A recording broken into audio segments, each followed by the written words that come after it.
Good morning. It is 10:06, and I will call the Board of Directors meeting of the DCTA to order. Let us start by invocation. Ask if Ms. Costas can do. Yes, thank you. Lord, thank you for this glorious morning, Father, and an opportunity that you give us all, Lord, to be here and to make a difference in our communities. Father, I thank you for all the work that happens behind the scene, Lord. And Father, I know that there's lots going on right now with people looking to spend time with family and vacation. And Lord, but we've got some important decisions to make. And so, Father, we just ask you that you come and join us and be with us, Lord, and provide us the wisdom and knowledge that we need. Again, Lord, I ask that you bless every person in this room and their families, Lord. Father, I thank you for the servants' hearts around this table, Lord. Keep us ever mindful that all we do reflects you. So, Father, we thank you for this day. Help us to be productive. Father, and we ask all these things in the name of your Son, our Lord. Amen. Thank you. Now, if you all please come to the Pledge of Allegiance. I pledge allegiance to the flag of the United States of America and to the republic for which it stands, one nation under God, indivisible, with liberty and justice for all. And now the Texas flag. I honor the Texas flag. I pledge allegiance to thee, Texas, one state under God, one indivisible. Thank you.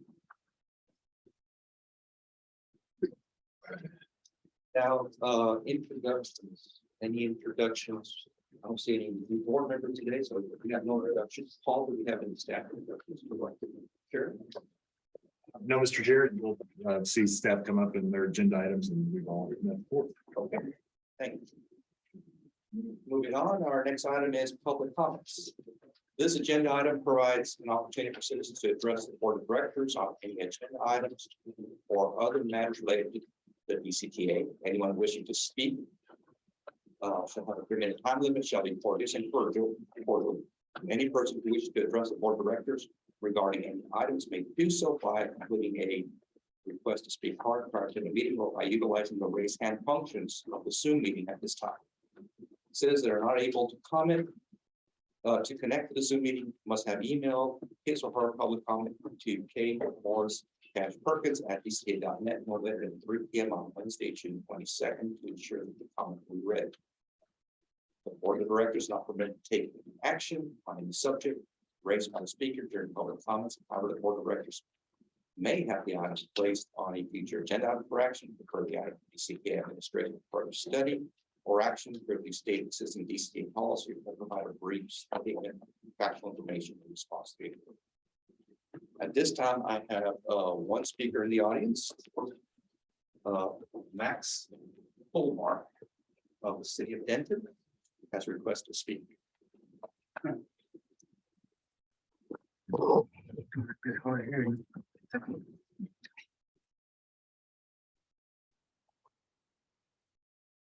Good morning. My name is Max Palmer. I live in Denton, and Allison asked me to speak here today for my experiences with public transportation in Denton. About 3 years ago, I had 2 auto accidents in a year. Decided that's enough. Somebody will get hurt if I keep driving. So now I rely on public transportation. So I want to relate to you is just my experiences with it. First, Go Zone. I've ridden it about 7 times now. First 2 were good. I got to the doctor's office and then took a bus home. The third one, the man didn't show up. He went to the wrong address, so I walked. Fourth experience, the guy came pick me up and took me to the wrong end of town. Then I found out he didn't speak English. So he didn't know I wanted to go back home again. So I had to get out of the cab, find the nearest bus stop to get home. Next experience was Ace Hardware. Easy time getting there, but when the guy came to pick me up, standing out in front of the building, he drove by, slowed down, didn't see me, kept going. And then Friday, I tried to get a bus to go downtown to the, well, another bus, I'm sorry, goes on to go downtown to the post office. Called them twice. First time, they told me, okay, pick you up in about 30 minutes. Never got a call, so I called again. I wasn't even in the queue. So waited again. They never showed up. Okay, so you make your own decisions on my experience. Now then, about the bus system, and then they've changed the routes now some and eliminated one of the buses. Well, bus number 2 is the one I take to my heart doctor, who's now a little beyond where the bus goes, and where I get my blood work done. It's too far for me to walk now. And bus number 1, I used to go to a hearing doctor there. He's no longer accessible. And the foot doctor, who also isn't accessible now, and the retina specialist. All 3 of those I can't reach. I'm afraid to use Prozone because it's a good 6 miles from home. If I get stuck, that's a long walk. So that's my experience. And that's what Allison wanted me to give you. So, all right, thank you for your time. Thank you. Thank you.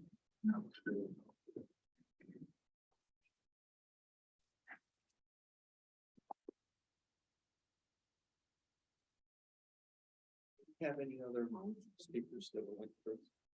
There's an individual in the queue that has their hand raised. Eva Bresso. Eva Grant. Let's have her come in.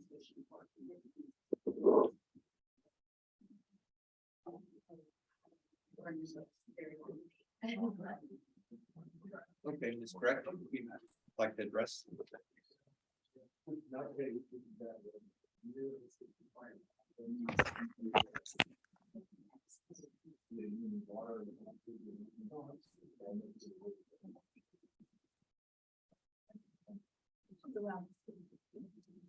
Good morning. Good morning. Good morning. I'm so glad that gentleman came to your meeting and spoke, because I was at the council meeting when that gentleman was there. And all I have to say is for the majority of you, you should be ashamed of yourselves. As far as this goes on. It's just appalling how the residents are treated. We need to get the fixed routes back on track. Bottom line is you are a bus company, a public entity, not a private entity. Also at the last meeting on the agenda, you had speakers and at one part discussing mobility services. All of a sudden, another gentleman, Steve, comes in, then Dan of VIA comes in to speak. They're not even on the agenda. The public cannot speak. We cannot even identify who is speaking. In your January meeting, you signed a contract with VIA for them to do the route planning of the fixed routes. When DCTA has employees already in-house that are route planners. Unethical, immoral. I don't even know if that's legal. But yet you all continue to cut the bus services, lengthen the wait time for buses, starting later, ending earlier, eliminating routes. And this is what you want us to compare to GoZone, who, by the way, gets funneled millions of dollars more. Your feedback was completed. I know for a fact the feedback was horrible versus GoZone. And I'd like to see, I'm very interested to see how you're going to sugarcoat this and turn it all around and praise GoZone. Okay. TJ, you are the mayor of Louisville. Okay. And you sat here and eliminated all bus service, took away the freedom of choice for the residents of Louisville. Okay, pumping that go zone. Oh, but election is in the air. Okay, and so now you're talking about, oh, maybe we'll bring a bus route back to Louisville. You know what? Shame on you, sir. Thank you. And that's all I have to say for today. Thank you.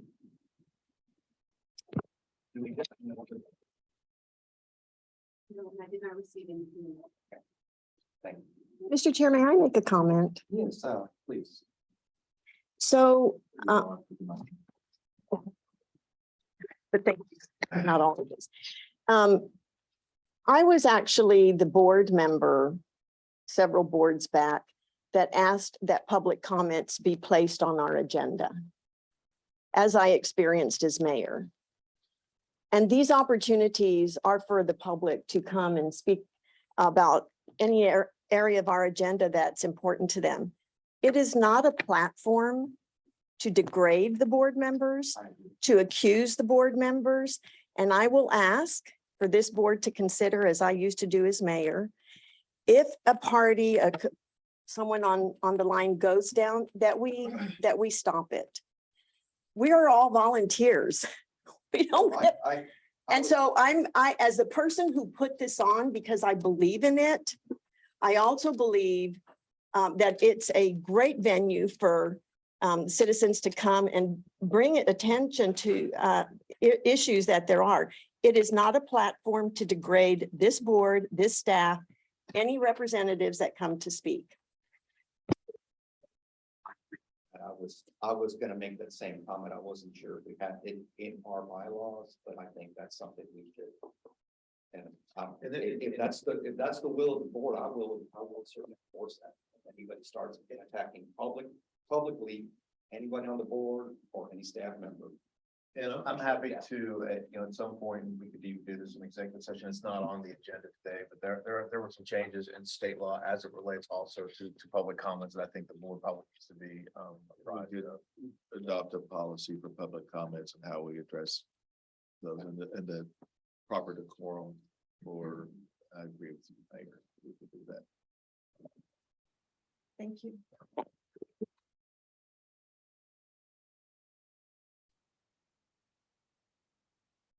All right, then we'll move on to the consent agenda. 137. These are items that typically are not controversial, and we take them all as one item. Is anybody on the board have a motion or interest in pulling any one of these 7 items? I move approval of the consent agenda as presented. Motion to approve the consent agenda. Is there a second? Second. Motion and second. Any further discussion? Hearing none. All in favor, signify by saying aye. Aye. Motion carries. We'll move on to the regular agenda item. Item 1 is consider authorizing the interim CEO to execute a contract with Texas Municipal League Health for medical, dental, and vision benefits beginning October 1, 2022, and the amount of $576,000. If you would move the microphone. 576,637 for fiscal year 2023. Presenter Brittany Paul. Thank you, Mr. Chair, ladies and gentlemen of the board. My name is Brittany Farr. I'm the Senior Director of Engagement and Administration here for DCTA. And I am here today requesting approval for the CEO to execute a contract with the Texas Municipal League, or TML, for our FY23 health insurance renewal at an amount not to exceed $576,637. For the presentation today, I'll be turning it over to our professional HR benefit brokers, and that's Julie Rickman and Adam Knickie from Holmes Murphy. So Julie, Adam, can you hear me? Yes, I can hear you. All right, guys, I'll let you take it over. I'll navigate your slides. So just let me know when you want me to progress through and I can click through for you. Sounds good.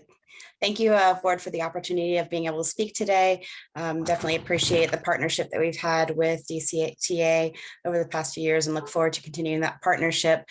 So today we're just going to give you a bit of an overview of the renewal and the process for this plan year, and give you a little bit more information about what's going on. So if you wouldn't mind forwarding. So really what we're talking about today is I wanted to give you a little bit about COVID updates. That's still something that's very much a hot topic and does have impact on your renewal for this year. We'll go through the plan renewals and renewal status for all of your lines of coverage, talk a little bit more in depth about the medical, dental, and vision renewal, and then just really the next steps for DCTA moving forward. So couple things, I'm not going to read through all of this, but really this is TML's stance when it came to COVID specifically. But a lot of insurers, medical carriers had a lot of impact due to COVID, especially in the beginning of the pandemic. TML Health, unlike some of the other large carriers, did not receive any of the state or federal dollars to help offset the monies that were spent on COVID during the pandemic and currently. So because of that, there was actually a large increase to claims over the past year, and mostly that was due to long-term COVID stays and COVID cases. The pools continue to covering all COVID testing for your members that are on the plan at 100%. That is required by federal law, but they wanted to make sure that we had that pointed out.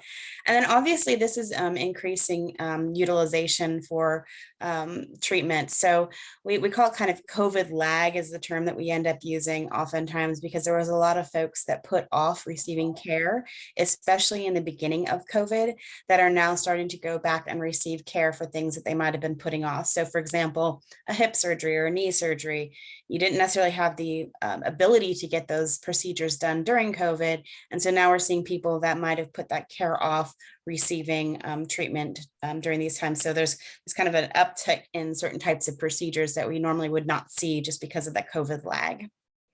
Okay.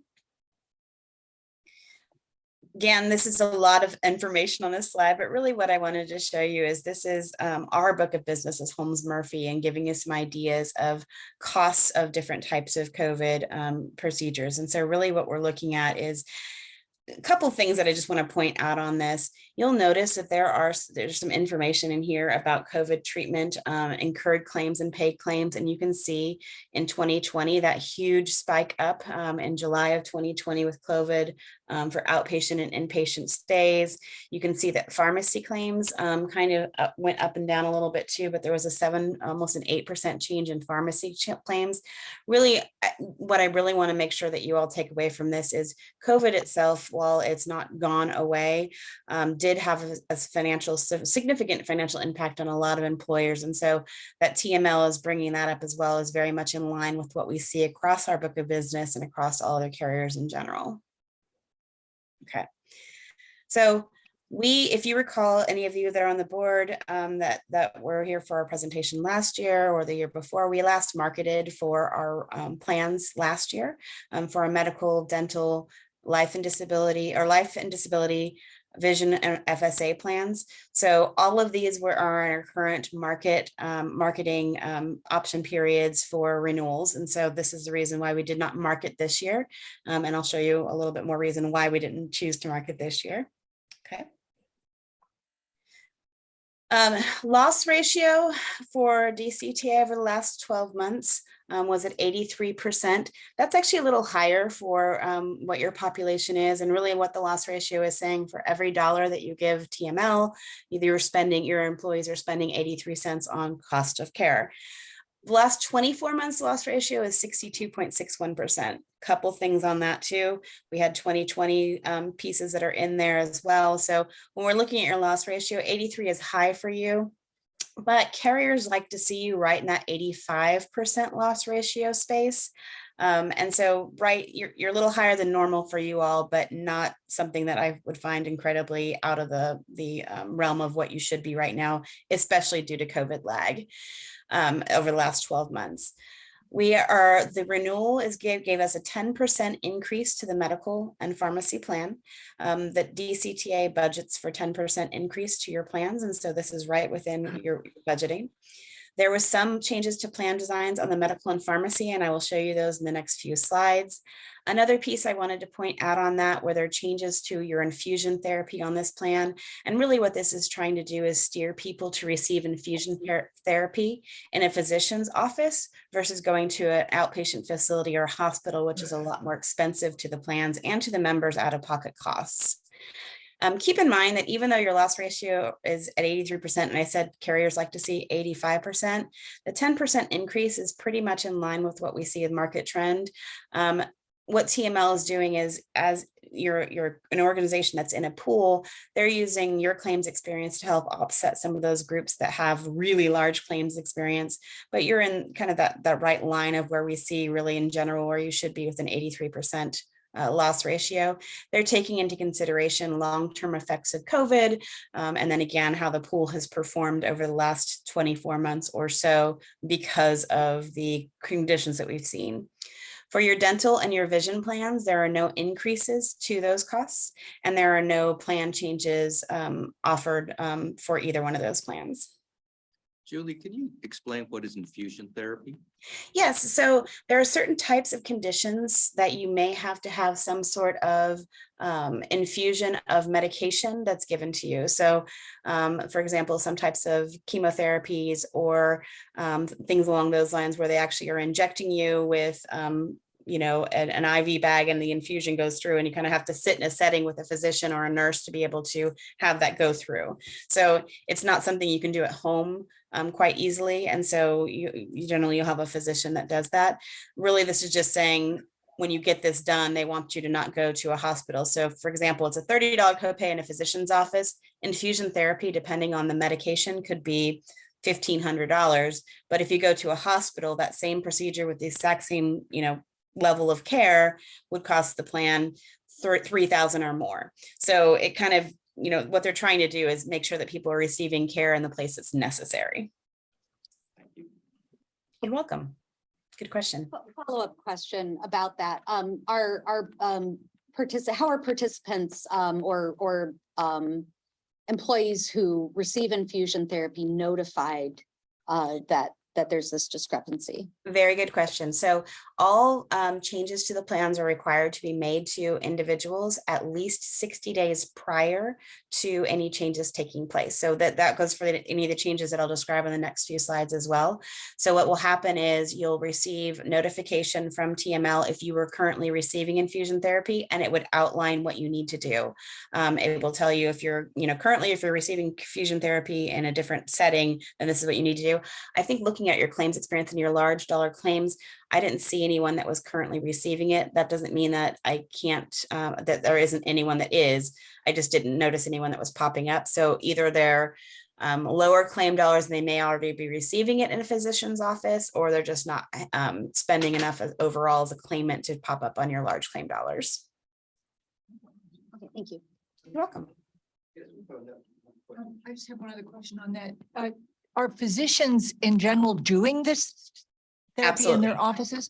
Most Yep. people that I knew were sent to a facility, so it is available in the physician's office. It is available, and there are actually infusion centers that would operate like a physician's office. So if your physician physically did not do it at their office, there are centers that you can get infusion therapy through. So what I would suggest for someone that was questioning where they should go for receiving it and their physician doesn't do it on site, for them to just give TML a call, and TML will help navigate them to the right place for care, or give them some options for the right place for care. Thank you. You're welcome. The only real plan aside from the infusion plan design change, aside from infusion therapy, goes to the medical specialist office visits.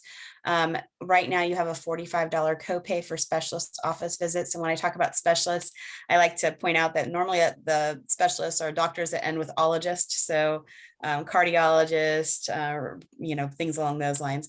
And so these are those highly qualified or highly specialized physicians. And the copay is changing from $45 to $60. I will say $60 is really in line with what I see across the board with all the municipalities that I work with. Usually it is around 2 times the primary care provider office visit copay. And so that's not an unusual copay to have. Again, what this is trying to do is steer individuals to go to a site for care that makes sense for their condition, but making sure that people are using the most cost-effective site for care first. So if you know you have to see a cardiologist, that's one thing. But if you are having some heart, palpitations, you might see your PCP first to determine if it's actually something that you need to go to a specialist for. So not outside the line of what I normally see across the board. $60 copay is pretty much what I generally see. Any questions on the copay? Perfect. Few changes to the pharmacy. So TML has 5 tiers of drugs. For those of you that are on your own medical plans, generally speaking, you'll see 4 tiers of medications, your generics, your preferred brands, your brand names, and your specialty drugs. TML actually has some different tiering, and that's really to help mitigate costs when it comes to medications. And so you can see that they are increasing, not tier 1. So tier 1 is going to be your generic medications. The medications that are, a lot of your preventive medications are going to fall in that tier 1 category. And then those go up, the costs go up as it increases. I will say the 150 and 175 for those tier 4 and 5 drugs are really very much in line with what the market is for those. And those are going to be things like specialty medications. So if you think about any type of medication you see a commercial for on TV, they're probably falling in those tier 4 or 5 categories. Those are incredibly expensive drugs. So for example, Trulicity, that is a medication that is $1,000 for a month's worth of treatment. So, just helping to make sure that the individuals that are taking the medications are taking appropriate levels of medication for what their conditions are. So not incredibly high upticks for the tiers 2 and for the tier 2 drugs at $5, and tier 3, those are going to be your non-preferred brands, generally will fall in there. So most folks will fall in the tier 1 and 2, but you'll definitely have folks that fall in those upper tiers. But this is, again, a way for cost containment, but really it's trying to steer people to ensuring that they are using the most effective medications. I get a lot of questions from, what if my doctor prescribes a particular medication and it's a tier 3 drug? If you're taking a drug that's more expensive, your pharmacist and your doctor can work together to make sure that there's not a tier 1 or tier 2 drug that might be as effective. There's different types of medications, either biosimilar drugs, which are basically something that treats the same condition but doesn't have the same drug mix. And then there is a drug mix that is the bio, it's not a like drug, the word is eluding me right now, but basically it's using the same active ingredient as your current medication. So, generally speaking, when they're trying to suggest you on medications, so for example, heart medications or for blood pressure, most folks will be able to fall on those tier 1 or even tier 2 medications without too much difficulty. Usually when you're looking at tiers 3 through 5, those are some more specialized things, autoimmune diseases, cancers, things along those lines. Any questions on pharmacy? Okay. So here's what it comes down to, the final renewal numbers. When we're looking at your annual premium change, you can see that we have a 10% increase to the rates overall. The current participation levels are on the left-hand side. So really all we're doing is taking the number of folks that are on the plan in each tier and then adding that together and getting your annual cost for that. So really the annual premium change for the medical plan is just under $50,000 for the year. Any questions? And then this is just really a summary of the recommendations. Our recommendations as Holmes Murphy is to move forward with your renewal with your medical, again, aligning with your 10% budgeted increase for the medical. The dental and the vision are no rate changes. I will point out to you that your life and disability as well have no changes to them for this year as well. But that gives you a total of $49,873, so just under $50,000 for your increase. My apologies if I just missed this, but are we talking about any increases to employee contributions, or is this just an increase in the employer portion? That's a very good question. So this is the overall funding rates for the plan. When it comes to employee contribution strategy, I think that would be a question that we would want to talk about, or that generally we would have the employer talk about internally, determine your strategy for either wanting to pass that on to employees or not. I believe that your current contribution strategy for your medical plan is that you pay 100% of employee only coverage. I would suggest we keeping the same strategy going forward and keeping the same relationship to your dependent tiers as to what the what DCTA funds versus what the employees contribute. Okay, Okay, thank you. so it's good.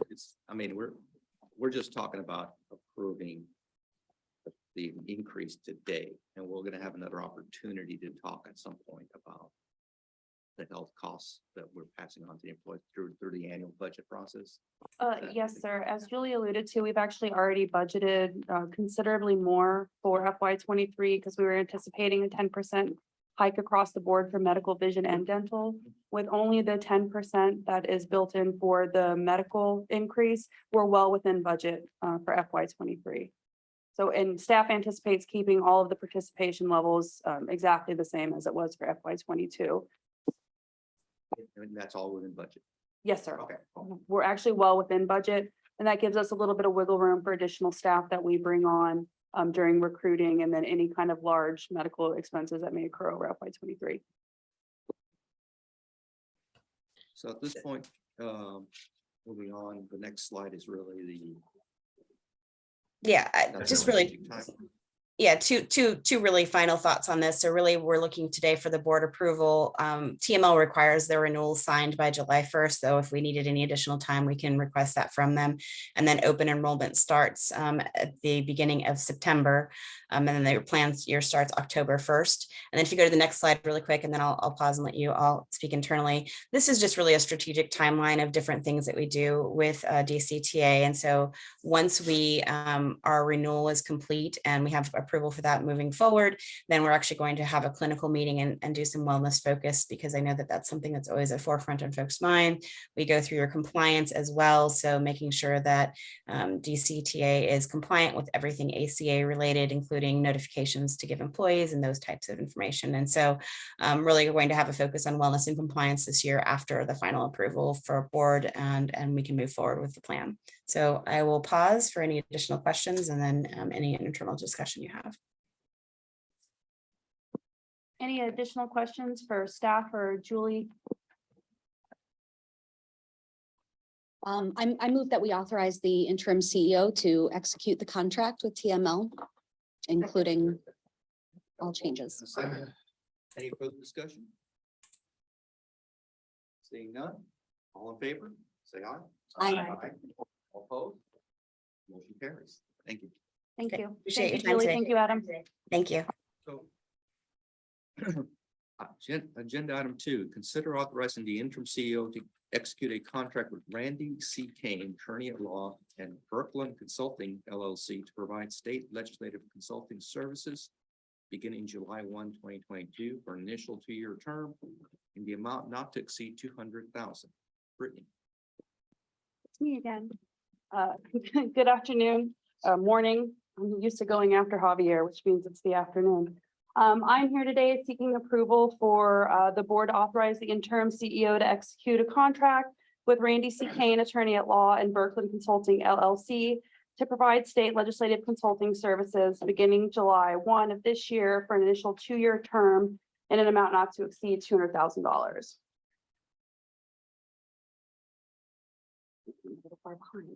So as a little bit of background, since the inception of DCTA, we have engaged a state legislative consultant since we assumed the bus service in 2006 to ensure continuity of the agency's legislative authority and funding structure, primarily the half-cent sales tax, which our 3 member cities contribute.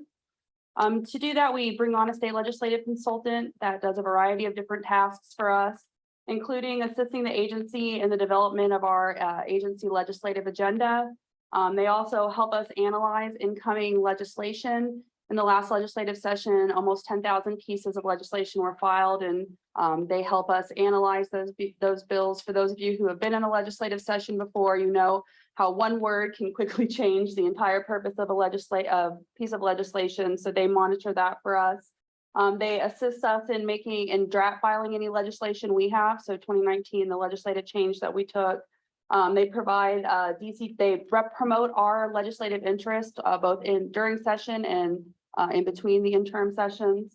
And then establish and maintain good working relationships with our state delegation. So the previous contract that we had for state legislative consulting services was issued to Hillco Partners on January 1st of 2020.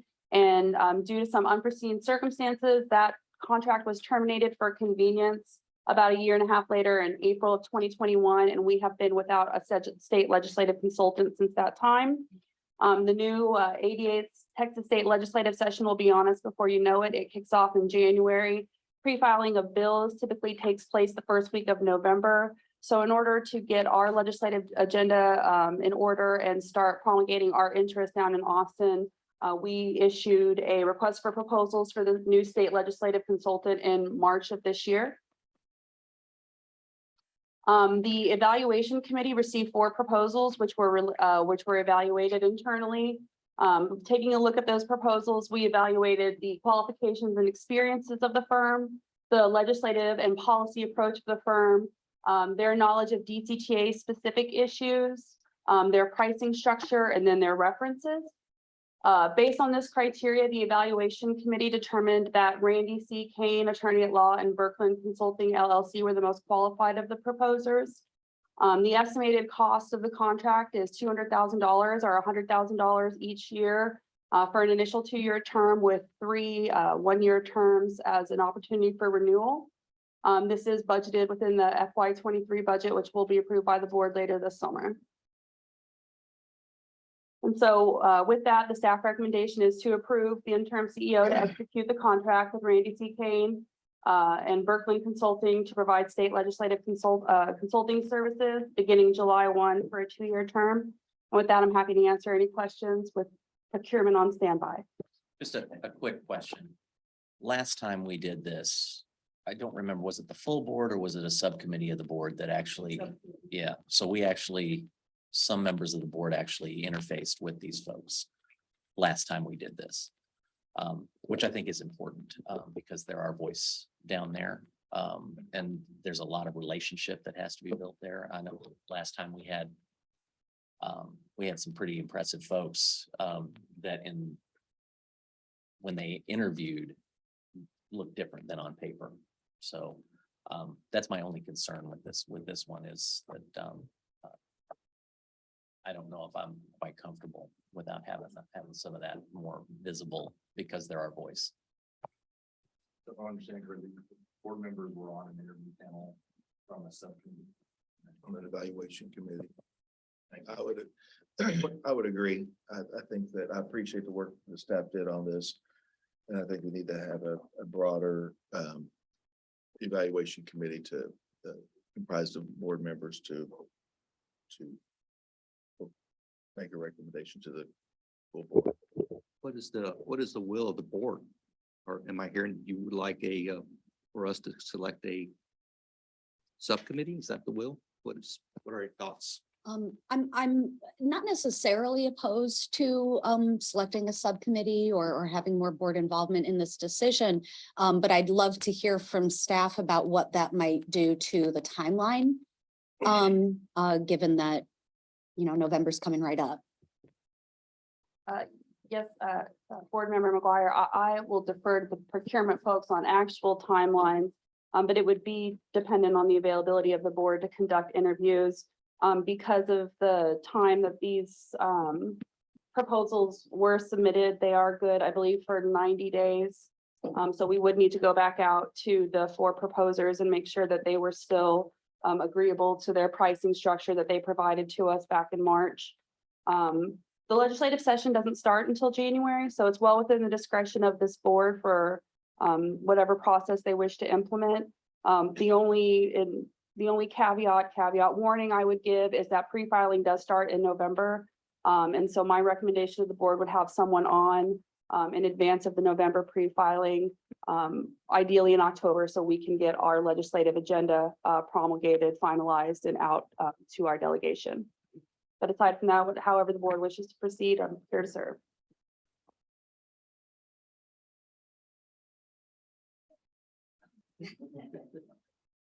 We'd be happy to set up any interviews with the proposers willing, who would also be willing to extend their pricing to however long it would take for us to get the interviews set up. So we're happy to do that. A completely different question. What was the amount of the contract with Hillco Partners? Actually, you know what? I actually looked at the presentation and it was $240,000 for 2 years. So about $40,000. I looked at it this morning. So $240,000 for 2 years. Yes, ma'am. Good job anticipating. So I'm kind of thinking you might, there's a desire to do that. So give me some history. Did we have 2 board members on it or 1 board member on it? Do we have any history of I last think time? that it was you and I. Just 2. Yeah, I think, well, it would have to be 2 or less, because otherwise you're. Right. You got one. Yeah. So, Yeah. but we may have had a couple of our alternates. But I don't remember the whole structure. My apologies. Just kind of keeping us on track. Right now, we want to continue this process, continue the interviewing process, set up a subcommittee. Yeah, staff could go look into the structure of the subcommittee. You're comfortable with the 4, staying with the 4 that they. I think have that's on. fair. Okay. We establish an evaluation committee comprised of myself and Mayor Costa and appropriate staff to come back with a recommendation in a future meeting to make recommendation full board. I'll second that. Further continue the item. And I'm gonna say, yeah, And further continue. item. continue the item until not a date certain. No, we don't have to do a date. Just- certain. just Continue the continue item the until we bring back a recommendation to the board after interviews by the subcommittee. Okay, so the motion is to establish a subcommittee composed of Director Costas and Director Eads. And to continue this item into the future, if the motion was made by Director Eads, seconded by Vice Chair Gilmore. Any further discussion? Those in favor, signify by saying aye. Aye. Aye. All opposed? Motion carries. Thank you. All right. Thank you for the direction. Okay, that takes us to agenda item number 3. This is consider approval of the City of Denton fiscal year 2022 trip call for projects grant. And presenter will be Tim Palermo. Mr. Blair, I went to the restroom. So could we maybe go to the next? Yeah, sure, sure. Go to the next one and come back. We will skip on to item 4. And that's going to be discuss goes on performance, fare structure alternatives, route alternatives for connect fixed route services and comprehensive operational analysis, public feedback summary. Presenter is Javier Treatment. Morning, board.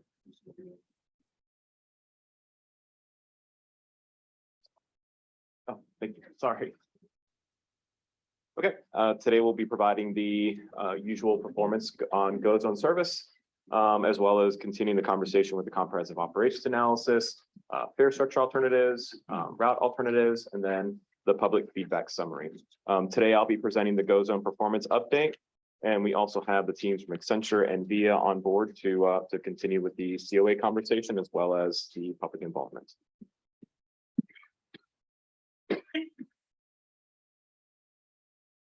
So the first several slides that we're providing today are really just to show the impact of. Second, Javier, we're on agenda item number 4, correct?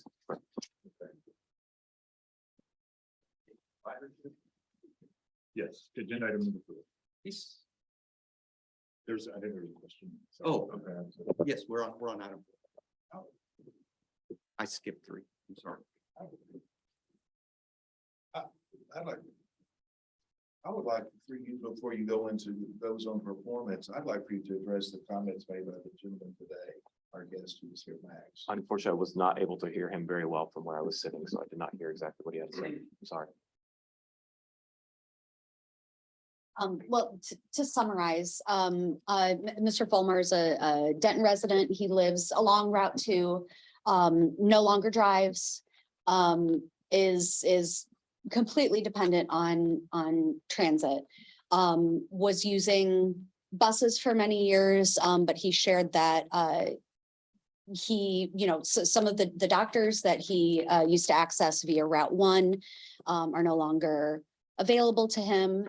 And some of I think he mentioned the shortening of Route 4 also affected his relationship with one of his physicians. And he shared several instances where he has tried to use VIA services, GoZone, to get to retail and doctor's offices, and has on more than one occasion become stranded, which, given the heat and the gentleman's age is a pretty big concern for him.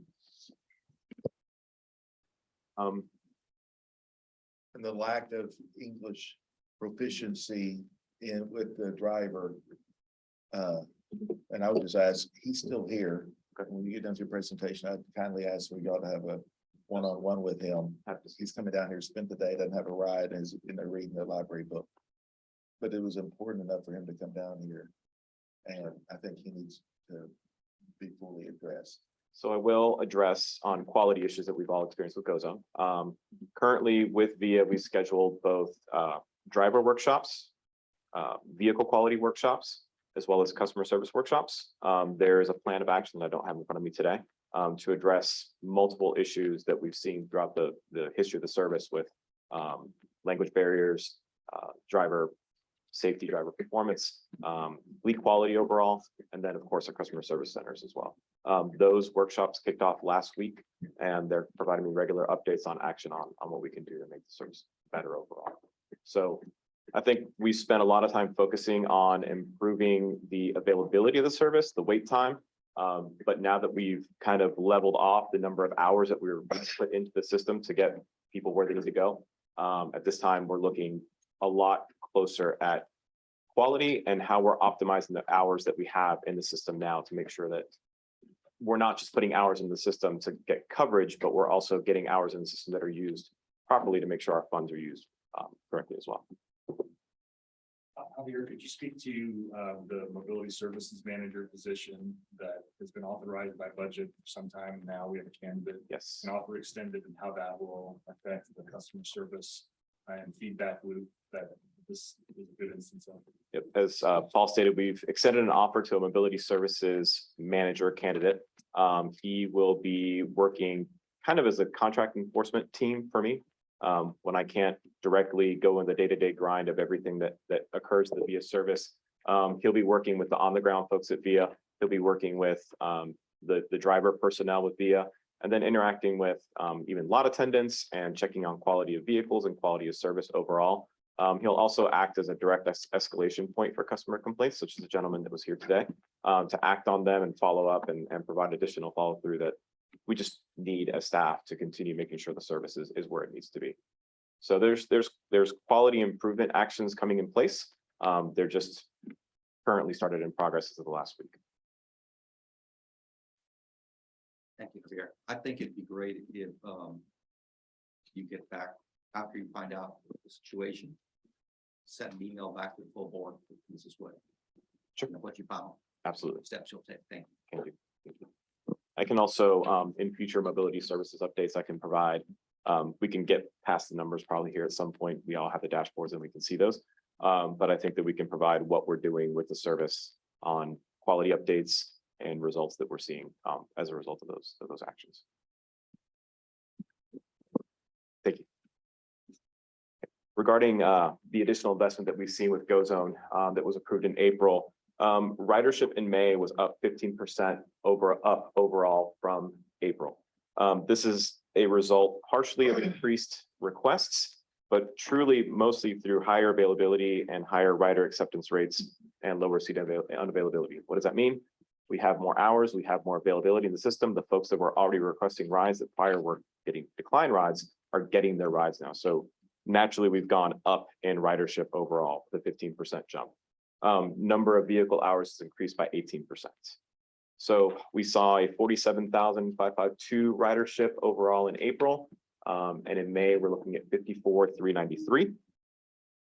And on that note, we're also experiencing even higher ridership and demand in June upcoming, and we'll of course have those numbers as time goes on. But we're already looking at probably 64,000 rides in June is the estimate right now, up 18% over May.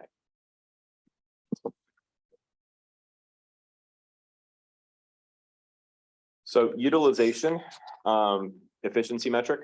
So as expected, when we added more supply hours into the system, we did expect a small decrease in efficiency. Just the number of hours that we put into the system is basically to compensate for the rides that we couldn't receive before. The deficiencies decreased by about 5% overall, looking at 3.5 to 3.3 rides per vehicle hour in May. Again, as we're trying to improve quality now over the service hours that we provided, now we're looking to optimize and make the system more efficient with the number of hours that we have in place. And VIA's algorithms have different ways of staging drivers and vehicles throughout the service area to make sure that they're at the right place at the right time for the rides they're trying to provide. We've increased supply by 18% and reduced ETAs by 20%. Seat unavailable errors have dropped 60% month over month. Specifically to call out the different zones, the Denton zone saw an efficiency drop from 4.0 to 3.8, whereas Louisville Highland Village saw a drop from 2.6 to 2.5. Any questions on this slide? Utilization. So specifically calling out quality of service, what we're seeing right now, month of May, we dropped from April 15% seat unavailability to 9% in May. Truly, the additional investment has allowed us to transform the quality of service. The percentage drop in seat unavailability is 40%, and we're already looking at 5% seat unavailability in June, which is getting us closer to the KPIs that we called out with the additional investment on the service contract. Proposed ETAs have dropped 20% from 24 to 20 minutes, and that isn't quite the KPI that we're looking for, but we've gotten closer in June at 18 minutes across both zones. That being said, I would like to say that the SLAs are developed on 80,000 requests per month. We're looking at close to 90,000 requests in June. So can I make a request? Yes. For just the next time you bring us these updates? Could we get seat unavailability and ETA broken out both by zone and also by time of day? okay, I can actually provide zone now if you'd like. Sure. I don't have time of day. Seat unavailability broken out by zone in May. Denton was at 10% in May, and we're looking at 4% in June is what we're tracking at right now. Louisville Highland Village was 8% in May and 4% in June, so slightly lower in Louisville. Okay. Proposed ETAs, Denton, we were looking at 21 minutes in May, 17 minutes is what we're tracking in June, with 18 in Louisville Highland Village and 17 in June. I am really curious about time of day though, Okay. given that, we're averaging that seat unavailability across a lot of hours. And I'd be curious to know if there are certain times of day that are maybe significantly worse than others. I can have that broken out for sure. And a few slides forward, we'll actually have what the van hours and what the supply looks like broken out throughout the time of day. I know that isn't the exact question, but you can kind of see where the patterns are for when we have fleet on the road and so on and so forth. Anecdotally, I've made a request at 7:30 on Tuesday morning, understanding that I was right in the middle of peak time. And it took me 24 minutes. So I call that a win, simply because that's, I got where I needed to go right at 8 o'clock. I didn't get a seat unavailable or any of that. So it's seems the feedback I've been getting publicly and anecdotally and my personal experience has been that this last set of improvements has really upped the game. So I appreciate that. Thank you for the feedback.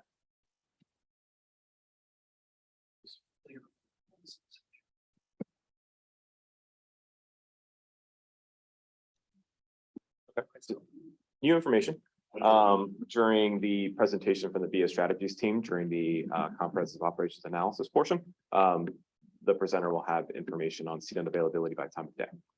So we're on track. I just think the important issue is recognizing that this is going to be for summer. Right? Sure. So keeping that in mind, I think it's probably going to be a little bit different than what it will be during the other months, but we'll take that into consideration, right, Javier? Yes, well, Thank you. we're not really seeing the downturn that we expected from summer. I do have some additional stats here that are interesting on, What time of day? oh, yes, for sure.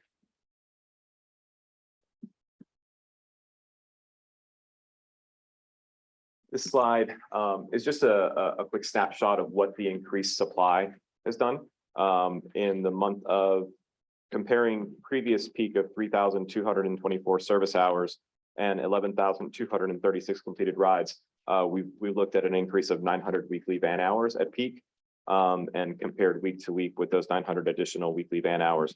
We've moved an additional 3,700 individuals with 5% seen and available and 19-minute ETAs.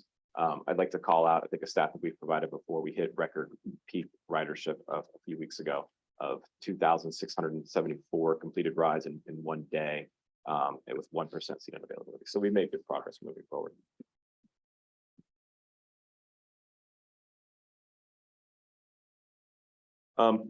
GO Zone safety performance. A key measure of safety is the incident history across the GO Zone service. The KPI that we have in the contract is 1 incident per 100,000 miles. We've tracked well under that one incident, especially over the past several months. A quick reminder on what constitutes an FTA qualifying incident is disabling damage to a vehicle, and then an individual receives medical attention away from the scene. Since service launch, we've had 9 incidents overall that qualify as FTA incidents, with 6 this fiscal year. The last FTA qualifying incident was in March of this year. So we've gone just about 3 months without an FTA qualifying incident.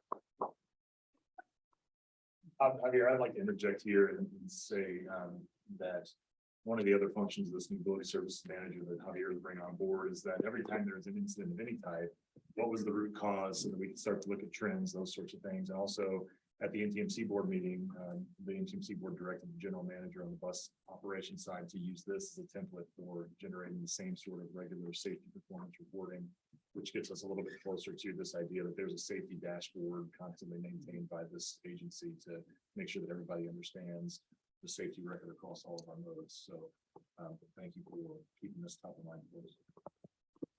And the mobility services manager, I think that position is good to call out, just because there's a contract in place and B is responsible for delivering service, operating service, and the quality of the service. There is some day-to-day oversight required here at DCTA to make sure the service is what it needs to be, to make sure that people do not have the complaints that we're seeing.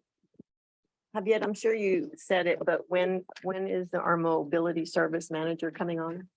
The offer was extended day before yesterday. He accepted, and I think we're looking at a July 11th start date right now. So just a couple weeks. Just a quick breakdown of what these bar charts actually mean. We've changed a little bit of the way that the incidents are reported on a month-to-month basis. We're doing a rolling 3 months. So what that means is over the course of the past 3 months, obviously we've had only just 1 incident in March, and it's divided by the number of mileage over the course of the previous 3 months. So it's a rolling 3-month average that breaks down the amount of incidents. There's also non-FTA incidents as well here, which includes fender benders, incidents with parked vehicles, or any other incidents that might have been reported through the system.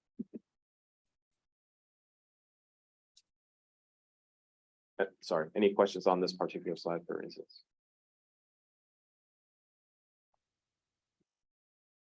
We've had some requests as far as how we allocate hours throughout the system. 34% of total hours are dedicated to the Louisville and Highland Village system. What that means as far as a breakdown between hours and vehicles, 34% Louisville Highland Village equates to about 19 vehicles at peak for the service. And then, of course, the remaining 66% or 37 vehicles set aside for demo. Louisville Highland Village generates about 25% of the total rides per month. That number's actually tracked higher recently. This is just a quick view of the active van hours by time of day. You can see kind of where the service peaks, obviously. And then you can see where Louisville Highland Village actually peaks higher in the morning sooner than Denton does. So I think that kind of points towards a workforce situation in Louisville and Highland Village. I have a quick question on this. I know we talked about 19 vehicles in the previous slide, Mhm. and of course, no combination on here looks at to be 19 vehicles. I know that's probably me just trying to interpret two completely different data sets together. Can you maybe explain why there's a difference between what's allocated versus what's actually in this graph? I think George is trying to speak here, so I think I'll let him speak to that.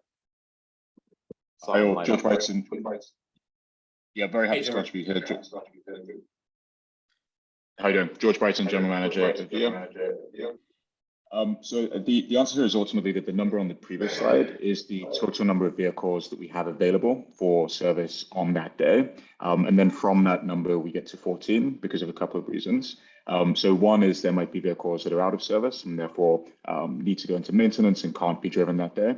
Another set of reasons is the number on this page is the number of hours that are active shift hours on the platform during that time bin. And there are a couple of reasons why a driver might be in a vehicle on the platform, but not considered an active hour. So a driver might be taking a break. A driver might be unavailable because they're contacting life support, and that further reduces the number of total, I guess, vans or hours in a given time bin from 19 to 14. So those are the two main buckets of reasons. Thank you, as I suspected, but I really appreciate the detail. Thank you, George. Anytime. Thanks for the question. Any other questions? Okay. So there have been requests to look at the Louisville Highland Village zone and coverage. So the first expansion that we've discussed are kind of those outlying regions on the south and southwest areas of the zone. Those will be live in mid-July.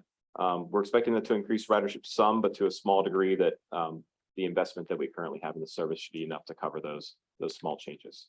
The second request has been to look at the full city limits, which includes additional areas of Castle Hills, as well as additional areas near Hebron.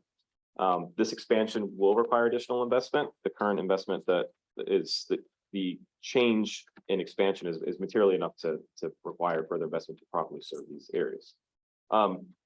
To estimate the additional ridership and budget required, VIA's used the population-based simulation model, which is powered by Remix. The Remix data provides information on areas of the city that we've not served before. So we've made a lot of assumptions on areas that we've already served on what increasing ridership looks like.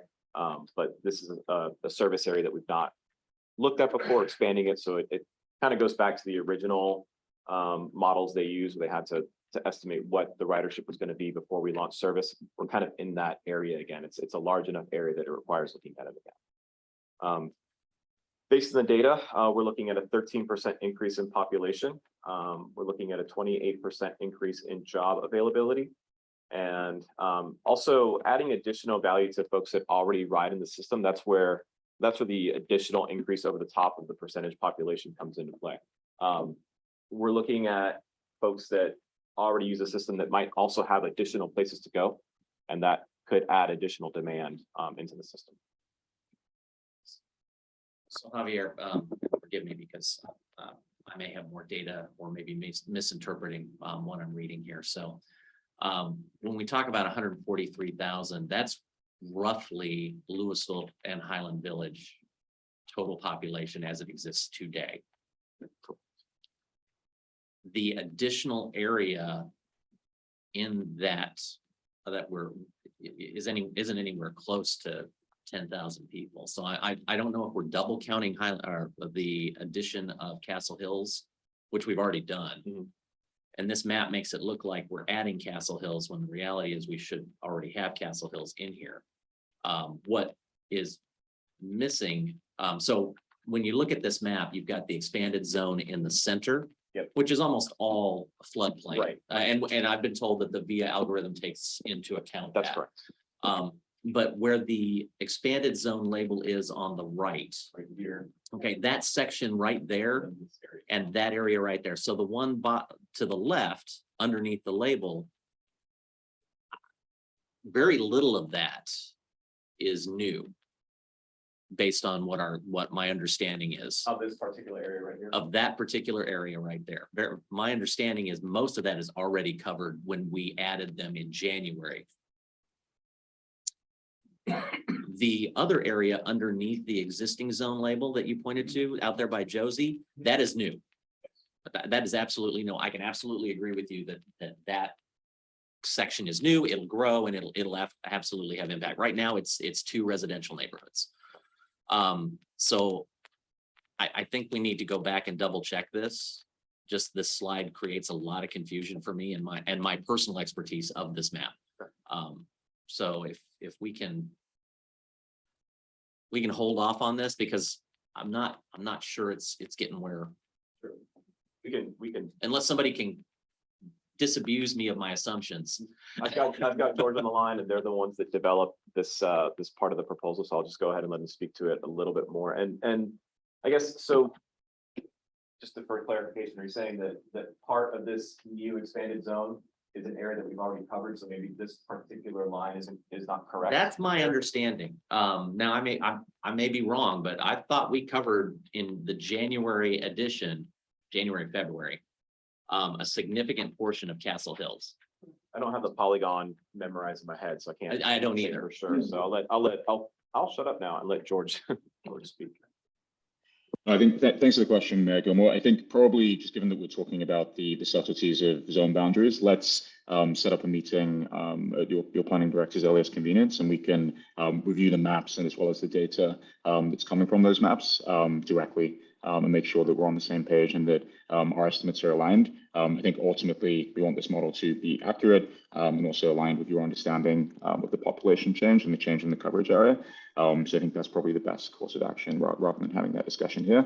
But happy to answer any additional questions if you would like to. I appreciate that. And that's exactly the reason I'm asking the question. I just want to make sure we're all in alignment on this and making sure that it's working the way it's supposed to. I appreciate that, George. We have a meeting on the calendar in mid-July already with Claire and staff to talk about goes on expanded coverage. Yeah, and it may be simply that I'm misremembering polygons at this point. So, but that's, yeah, we can get that done. Okay, we can absolutely take care of that. The next slide does kind of show the model, similar model that we've seen before, additional investment to add. If we're gonna move this conversation forward, I think we'll revisit this chart later on down the road.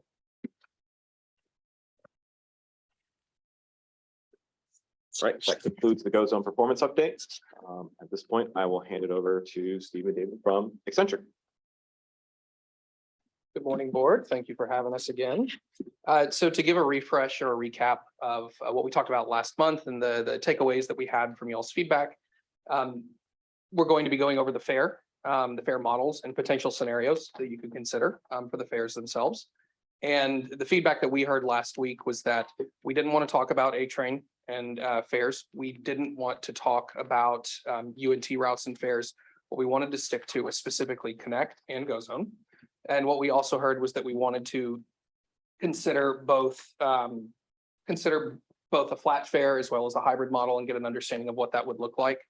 And that we also wanted to understand what the pros and cons would be, and then what potential future actions there could be to both encourage people to ride fixed route over Go Zone when it's reasonable and feasible, as well as to encourage people to use Go Zone for shorter trips instead of longer ones that take them across the county, and thusly increase the seat unavailable metric that we go. So what I want to do is, we've seen this slide. I think y'all probably seen this slide like 20 times and it just changes colors each month. But right now we are in task 6, which is going to be the June. And what we're doing is developing board recommendations. So the goal for today is to go over both fare models that we can see. And then Dan's going to go over the different potential scenarios that y'all have seen, as well as taking some of the feedback that we received last month on those scenarios. And then in July, the expectation is that y'all would basically pick. So we would be able to pick a fare structure, whether it's a hybrid model or a flat fare, and then be able to pick what the future of fixed route integrated with GoZone would look like. So I'll go ahead and skip forward. Hey, it worked. So what we have right here is just a current overview, an overview of the current fare schedule. So this is up on your GoZone website. This is kind of plastered everywhere across all the stops, as well as within the transit facilities. So I'm not going to belabor this point, with the exception of reminding you that as of right now, GoZone is 75 cents, which is half the cost of a fixed route fare. So that will be what we discuss here. So what I wanted to do is talk about the GoZone pass structure in its current form. I want to get you familiar with the layout and kind of the idea of this slide, and then answer any questions before I jump into scenarios 1 and 2, or options 1 and 2. So the pass principle for GoZone, whenever we first launched it, was to encourage ridership in GoZone, which is why that 75 cents was there. It was a new service. People weren't familiar with it. We wanted to encourage people to go to it. But now we're at the point where we're seeing a ton of people go to GoZone. And so we want to be able to understand what the future of GoZone would be. So a pass structure is, again, a single trip is 75 cents, which makes it about half the cost of fixed route and A train. We have a 1, 7, and 30-day pass cost structure, which mirrors fixed route and A train.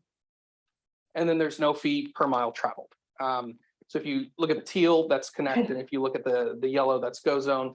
And what we see is in current price, it's the exact same.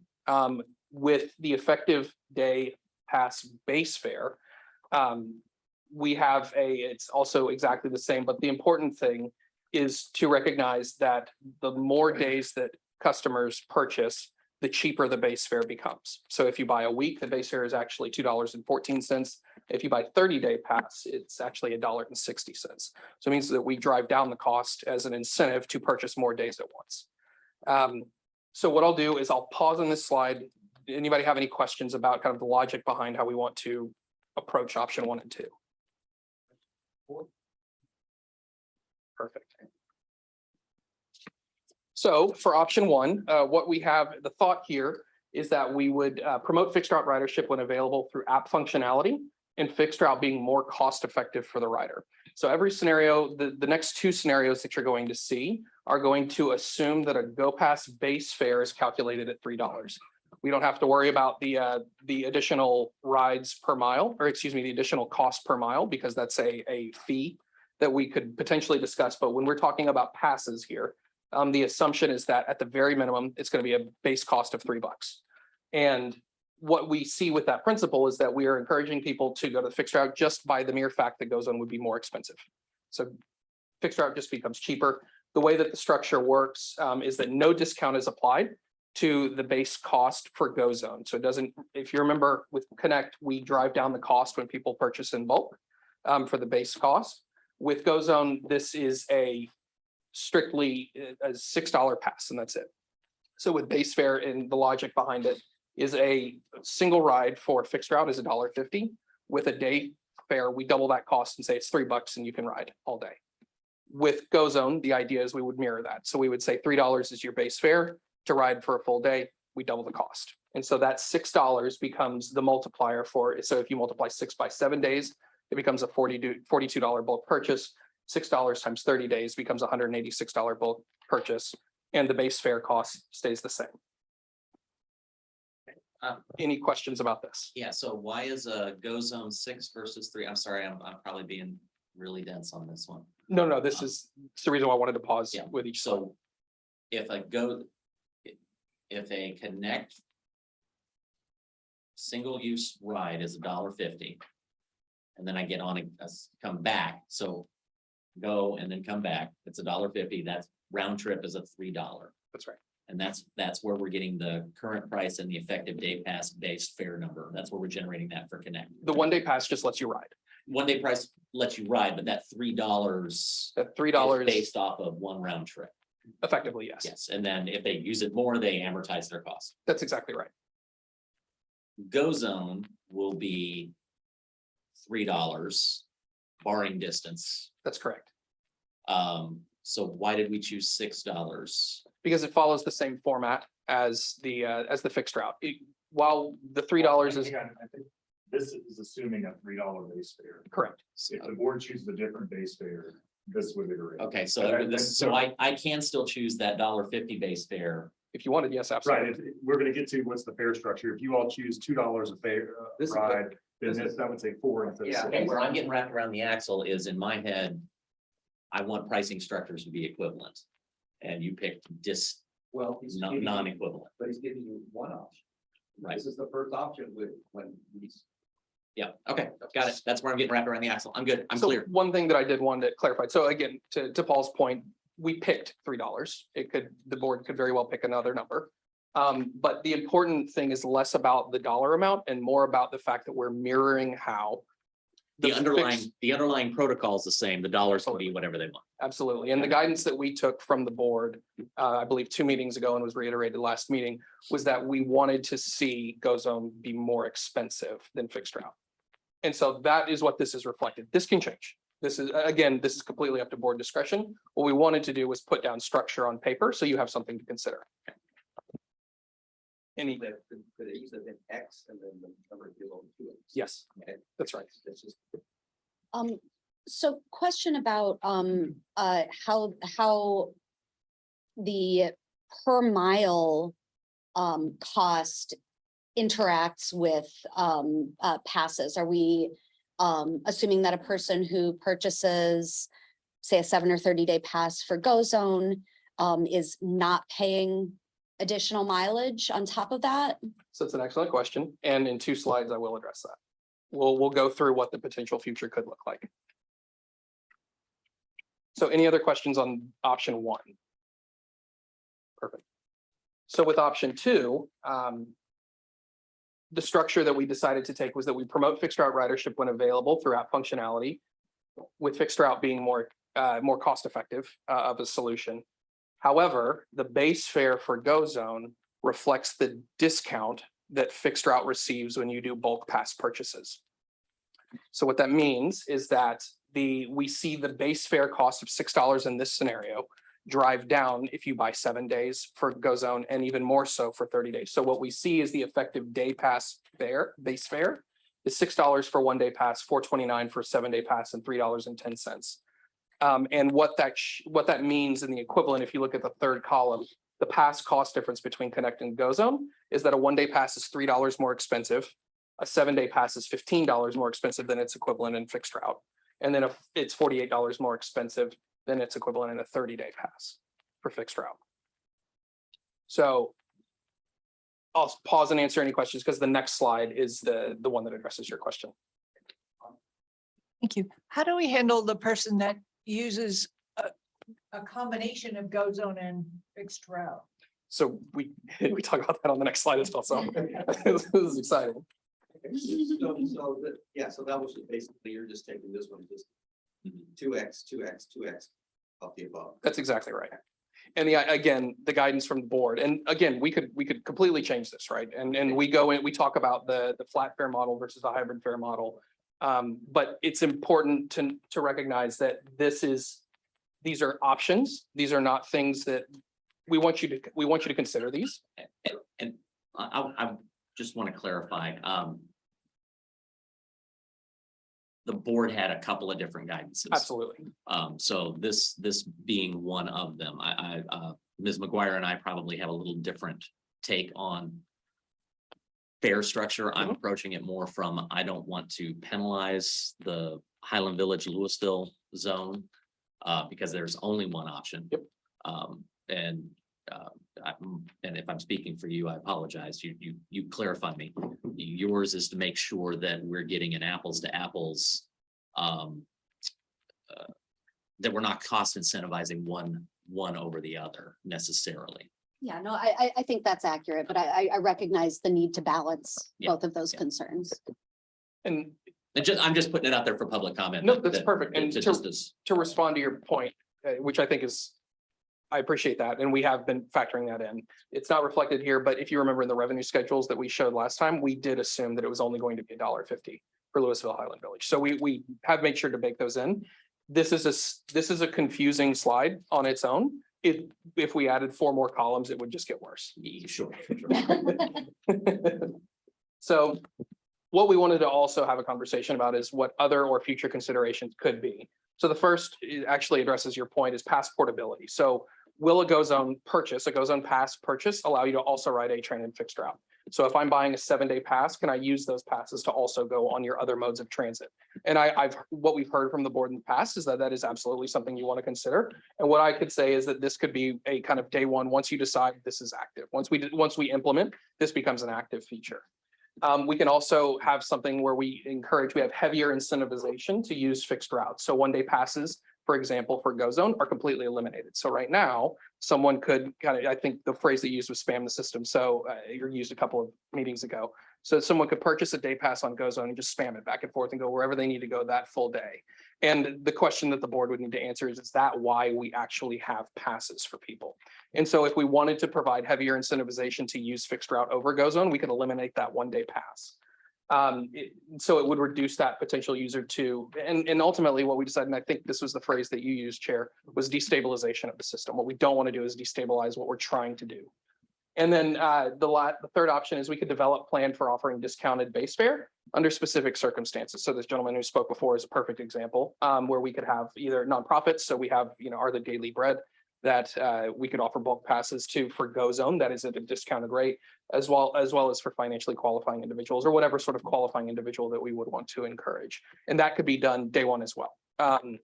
So I think that these are a few things that we should consider. I'll pause before I move to the next slide and answer any additional questions that might have come up from these. And this might be covered in a later slide if Beck's really good. I'm 3 for 3. Help me understand how the passes work from a customer experience standpoint. Where are they buying these? Have we kind of talked or worked through that process? So currently, everywhere you can purchase GoZone passes on the app. And it's just a purchase through, and correct me if I'm wrong, they can also purchase them in the DDTC, correct? So currently passes, since they're the same price for both Connect and for GoZone, you can use that fare media. So the passes that you buy at the DDTC would apply. Okay. But yes, also you can purchase it through the app as well. So moving forward, That is a consideration that needs to be made, is especially if we decide that we want to get rid of a 1-day pass, for example, and only have 1 week and 30 days, or 7-day and 30-day pass for GoZone. The idea behind it is that GoZone largely is an app that is utilized and people pay through the app. In a world in which we want to make sure that nonprofits are able to bulk purchase things, we need to make sure that that's accounted for. I think in short, we're beginning to have those Yes. conversations as we develop these things, recognizing that we've got a few months, once a decision is made, to implement that decision, but there's one ticket, a GoZone pass will get you on all, but a Connect pass will not get you on all. So how do you differentiate those things? How does it make it easy for the customer? That's the reason we're trying to make apples to apples with this new fare structure versus what we already have. So we owe that response once the board makes a decision to ensure customers. yeah, I can just see the customer experience getting a little strange. I appreciate and would like to make sure to put a pin in. Our not-for-profits need to have some sort of tool for discounted rates. And so I think that needs to be very, very top of mind as far as the user experience and the quality of that user experience goes. For folks who are not choice riders, that to me is a huge piece of putting a floor underneath those. To ask a follow-up question to that, is the board, would y'all feel that the same way in which we approach fixed route with the nonprofit, is that the same scenario that you'd like to apply to GoZone, or is there something different in our current process for giving nonprofits passes, multi-day passes? Hey, Pat, can I impinge on you there? Does the current system work well in your environment? For the most part, yes. I will tell you, I think, I've had some experience. I'm sorry. Thank you. For the most part, yes. I think what I'm seeing a lot is the delays that everyone else is experiencing have gotten very frustrating for folks who are trying to get from like Serve Denton to home or back. But all in all, the nonprofits really like the GoZone approach because it's much easier point to point than trying to find bus routes that in many cases no longer exist. But So the process for discounted passes seems to be working. Yes. It's a functionality. Right. component on that. And that's not only is that service level issues that are absolutely there, but it's also an education concept to understand that you had to wait for a fixed route. You'll have to wait for this. Right. So, okay. But the discounts are very much appreciated. In the process for receiving those discounts and getting those bulk passes, that works well.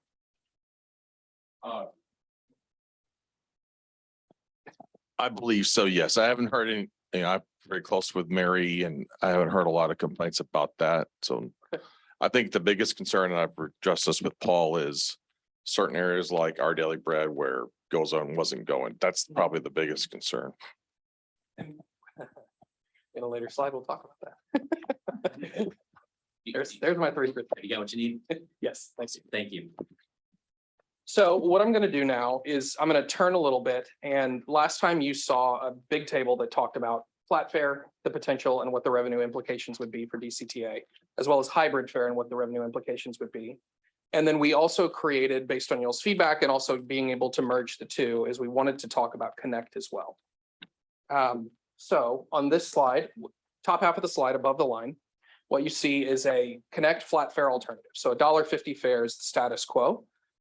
So what we do, this is, y'all just went through the budgeting process. And so these numbers are actually a little bit high than the FY23 estimated budget. But what we did was we based it on ridership as of right now, measured over the past few months with fixed route. But if we kept it status quo, maximum projected revenue on the high end would be about $200,000. And then maximum projected revenue on the low end would be, with a low assumption, would be about $153,000, right? So we can assume that status quo, that's about roughly how much we're going to receive year over year from Connect rides. If we went down to $1 fare, to even more widen that gap and even more incentivize people to utilize fixed route, we're looking at about $134,000 in revenue versus 103 on the high and the low projections. And then we also wanted to throw in fare free. It's clearly fare free, so there would be no revenue tied to that. So if that was ever a consideration for this board of going to fare free, that's what we could see in regards to potential lost revenue or however you would like to frame it. With GoZone, again, we created, so GoZone revenue projections were based on actual GoZone demand. So again, y'all are kind of a unique organization where you don't really have to worry about projections. You can just look at how many people are riding your services. And so we were able to bake in projected revenue based on a flat fare model, so between $1 and $5. And then we also created the hybrid fare alternative where we entertained a $1.50 base fare, $2 base fare, and $3 base fare with increments of 25 cents or 50 cents per mile moving forward. And so that's what those revenue projections also are. So in the world in which we're trying to predict both ridership as well as revenue, these are the types of tables that we would use to project that. And this is how they compare against each other. Are there questions on this slide? Yeah, question about, so obviously, making Connect fare free would result in zero revenue.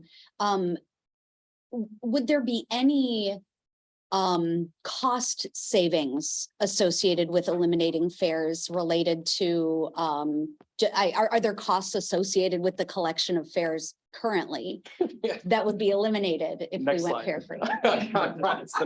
I really can't make this up. This is awesome. Where's Chris? Okay, good. He's right there. He needs to hear all this. No. You're asking great questions. You're asking great questions. So I want to make sure that this is the revenue side, right? And I think it's important that also within this deck, and I'll come back up to talk about it. We also talk about the human side of it, right? And this is an important concept that y'all wanted. So looking at revenue, looking at ridership is important. We also talk about the kind of human side and those survey feedbacks. So what I'll move on to now is what is the life of a fare? What do we see whenever we are collecting those fares? Oh, I'm sorry, excuse me. There was a question. I'm sorry, quick question. On the hybrid, I thought we had talked about a base fare plus a mileage over a certain base. That's exactly right. So that's great memory. So what we talked about was that ride distribution, for the most part, up to 4 miles is something that we would be able to keep within that utilization and that time waiting. And so this assumes that the mileage kicks off immediately. We can push it back to 4 miles. So again, I believe it was 65% of all rides occur at 4 miles or less, 4 miles or fewer. But we do see that tail go out to almost 10 miles. So there is a world in which we could put that flat fare. This is clearly, this is a slide on a spreadsheet or a slide on a deck. And so it doesn't encompass every potential scenario, but that is absolutely a scenario that we can entertain. Or not we, y'all can entertain. All right. So a day in the life of the fair. So what I wanted to do was walk you through, there's a lot of fine print here, so I'm gonna not read the fine print for you because you can read it. But what we wanted to do was to be able to show you a couple of different things and make a couple of different estimations for you. So the first is that we wanted to walk you through from the remittance of the payment by the customer, what happens and effectively how does it get reported to you? So that's the end node. And in the top right, excuse me, those two bullets also estimate the revenue per bus per day. And that little graphic that you see up there is actually straight out of y'all's budget that y'all talked about last week. And we have an estimation of roughly $127,600 of budget coming from Connect Fixed Route for FY23. And so we used that as the number that we applied whenever estimating the cost per bus.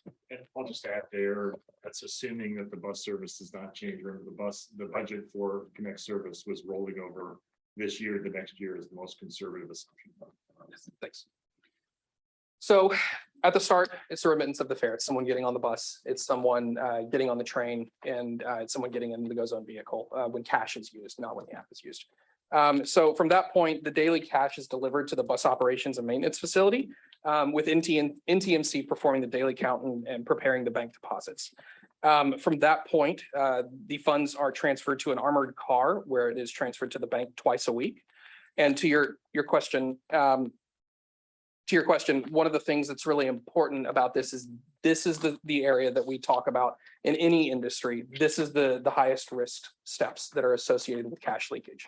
It's not to say that it's occurring, but whenever we talk about risk and how to mitigate risk and how do we bring out people who are handling money, these are the two steps in which you focus on the most. From that point, the armored car deposits into the bank and the funds are put into the DCTA accounts, in which DCTA accounts receivable records the deposits and journal entries at the month-end close checklist. After that, DCTA reconciles the cash, and then the period and financial statements are prepared and reported to y'all each month. So that's generally what happens with a fair whenever we go through that. And again, the two steps that we think about whenever we want to talk about risk or being able to mitigate risk, it's focusing on the aggregation of all of the cash into a centralized facility and then the movement of all the cash to an armored vehicle. I'll pause and answer any questions that we might have. Just two quick comments. One, if we do eliminate fare structure on Connect, how do you solve for the problem of not being able to remove people from the bus who might be loitering there all day? So I think it's a great question. I do not. Which slide is that? Dang it. All right, strike one. That's a great question. I think that one of I'll defer a little bit because I'm not part of the operations team. Yeah. So if the board would like us to further explore this, and before we get to the next month, we would have to bring recommendations back. Something that we have right now with our A train, for instance, is a contract with the county sheriff's office that patrols the train and can do fare enforcement and those sorts of things. So perhaps there's an iteration of that could be, and that's Yeah, I don't know how you do fare enforcement when there's no fare. Well, so what's the trigger? Not for no fare. Yeah, I think you have a fare. That's my take on it. And especially if we're going to increase ridership on that, yeah, these numbers are negligible today, but you take it away and then you put it back because ridership has gone up, and we need to find some other way to fund it. Those are my preliminary. You want to continue to have the conversation? I don't have an issue with that, but those are two key, I think, real challenges to going fareless. Agreed. And one thing, and Judge, this is going to be based on your comments a couple of months back. One of the things that we can begin to address whenever you do talk about removing money from the situation. So in a fare-free model, not to try and convince you otherwise, but in a fare-free model, you begin to be able to have the conversation about what can we do with the staff members who do handle cash when there's no longer any cash coming through. Now, I will say in y'all's scenario, we blend a train cash collection and fixed route cash collection in the current processes. So it's not to say that it would completely go away and all risk would be mitigated, but it does reduce the volume of cash coming through. So there are benefits, and there are pros and cons to it. So if the board does want us to entertain that, we can absolutely go back and create a little bit more of a detailed deep dive into that, what that would look like, how that would work. But as of right now, what we wanted to make sure that you were able to see is what happens to the money, where the risk is, and then where the cost is. I pride myself on slide creation. Thank you. I'm going to take that to heart. Any other questions on this slide? Oh, excuse me. Any other questions? Perfect. Sorry, I would Yes, ma'am. love to see when we do have the more in-depth conversation about how seriously we're going to consider going fare free. I'd love to know, how much do we pay for that armored car service? And how would that be impacted if we were no longer collecting fares on Connect? I mean, you just mentioned that the volume of cash would decrease, but that doesn't mean that we wouldn't have cash to handle anymore. So would that decrease the costs associated with handling that cash? And I'd love to hear just by how much. Yeah, so I'll wax a little bit poetic here and then I'll get back. But to your point, right, there's a question when we look at operations analysis, we have an understanding of whether or not there is an actual cash cost. And in a world in which you have two different modes providing cash into your facilities, into this process, you can't not get rid of, but the staff that does the cash collection would still be doing cash collection. They'd be doing less of it. So you wouldn't see direct cost savings. What you would see is you would see staff time free up, and then we can identify other areas in which that staff time could be applied. Now, in a world in which we talk about armored cars, right now we do it twice a week, and I have not done the detailed dive on this, but I would assume that twice a week was a specific deliberate amount of time. And the question that first pops into my head is, could we do it once a week then? And there would be a cost savings involved with that, direct cost savings. And so in a world in which we do investigate that further, we'd be able to put very specific numbers to that.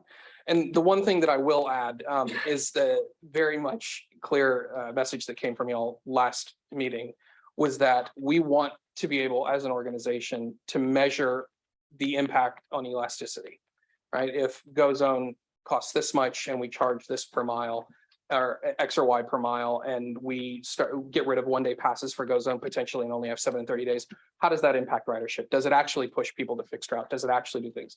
The more things that you add into the bucket of changes that you've made, I'm not going to say the more difficult it becomes, but the more things that we have to account for when we're measuring that elasticity. And so in a world in which we want to entertain fare free, maybe the answer is we don't do it with this next set of recommendations, but we begin to have that analyzation occur moving forward now that we stabilize this system in the sense that we are starting to encourage riders to do what we want them to do. I would think we would do that if the majority of the board is interested in a fair analysis. Okay. That's okay. So this is another slide that you've already seen, and what I wanted to do was cover this slide and then kick the presentation over to Dan so he could talk about, we can rework those or re-talk about those scenarios that we provided last time as options. So whenever we went into understanding the cost of fixed route, one of the things that we did was we were able to determine that the cost per vehicle revenue hour for Connect is $106.95.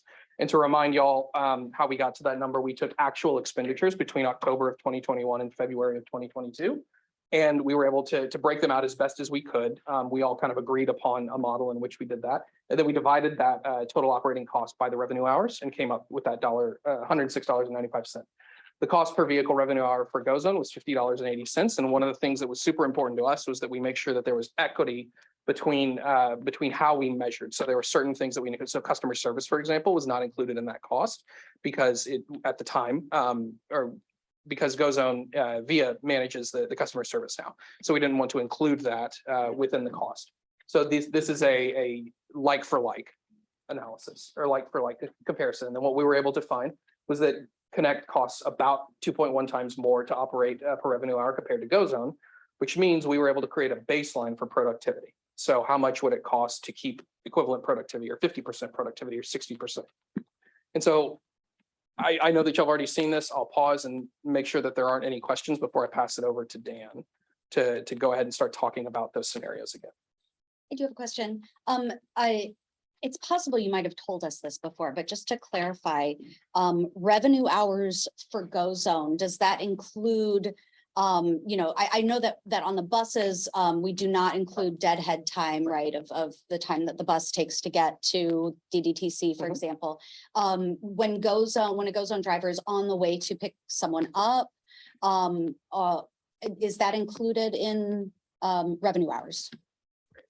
So I think we're using the National Transit Database definition for demand responsive services. So that's not specific to on-demand transit or microtransit.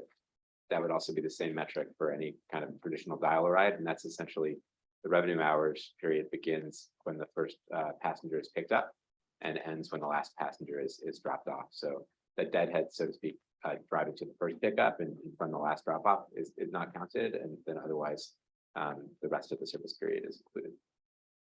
Thank you. Any other questions to the slide? Excellent. Well, thank you. And I'm going to go ahead and pass it over to Dan.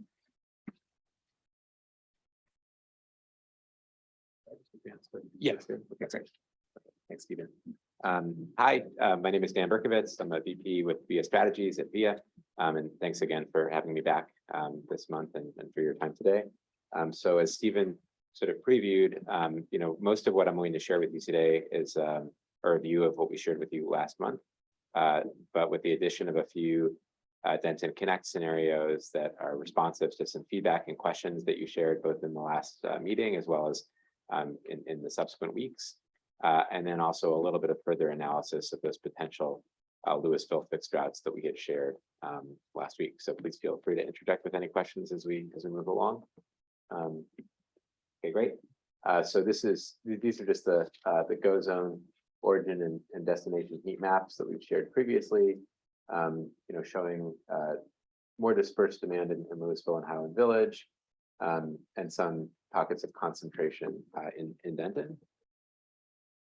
This is again reflected here in these origin and destination maps showing those connections. So coming to the service alternatives, as a reminder, the way that we've built these up is by looking at the relative productivity, initially at least with these first scenarios, the relative productivity of Go Zone and Connect. And since on a cost adjusted basis, Go Zone is about twice as productive as Connect. Initially we were looking at only retaining kind of in the most basic scenario, what if we only retain the routes that were, as productive on a cost adjusted basis as Connect, and that would just be Route 7. As we shared previously, that's not really much of a transit network at that point. You're essentially running a shuttle between the UNT campus area and the Denton Transit Center. So this is not something that we would recommend necessarily for that reason. And you probably would see a decrease in ridership, on Route 7 as a consequence of that. Just showing the cost outcomes there. In the next alternative, we're looking at retaining any route that's at least 60% as productive or I should say 40% as productive as Connected. In that scenario, we end up retaining Route 6 and 7, as well as 6 and 7, discontinuing Saturday service on Route 6. And retaining Route 3, but discontinuing the evening service or late afternoon service and then the Saturday service on 3 as well. One note, which may become relevant later, routes 3 and 6 have month to month, sometimes one is higher than the other, but have pretty equivalent ridership. Route 3 is running slightly more revenue hours, so it shows a slightly lower productivity.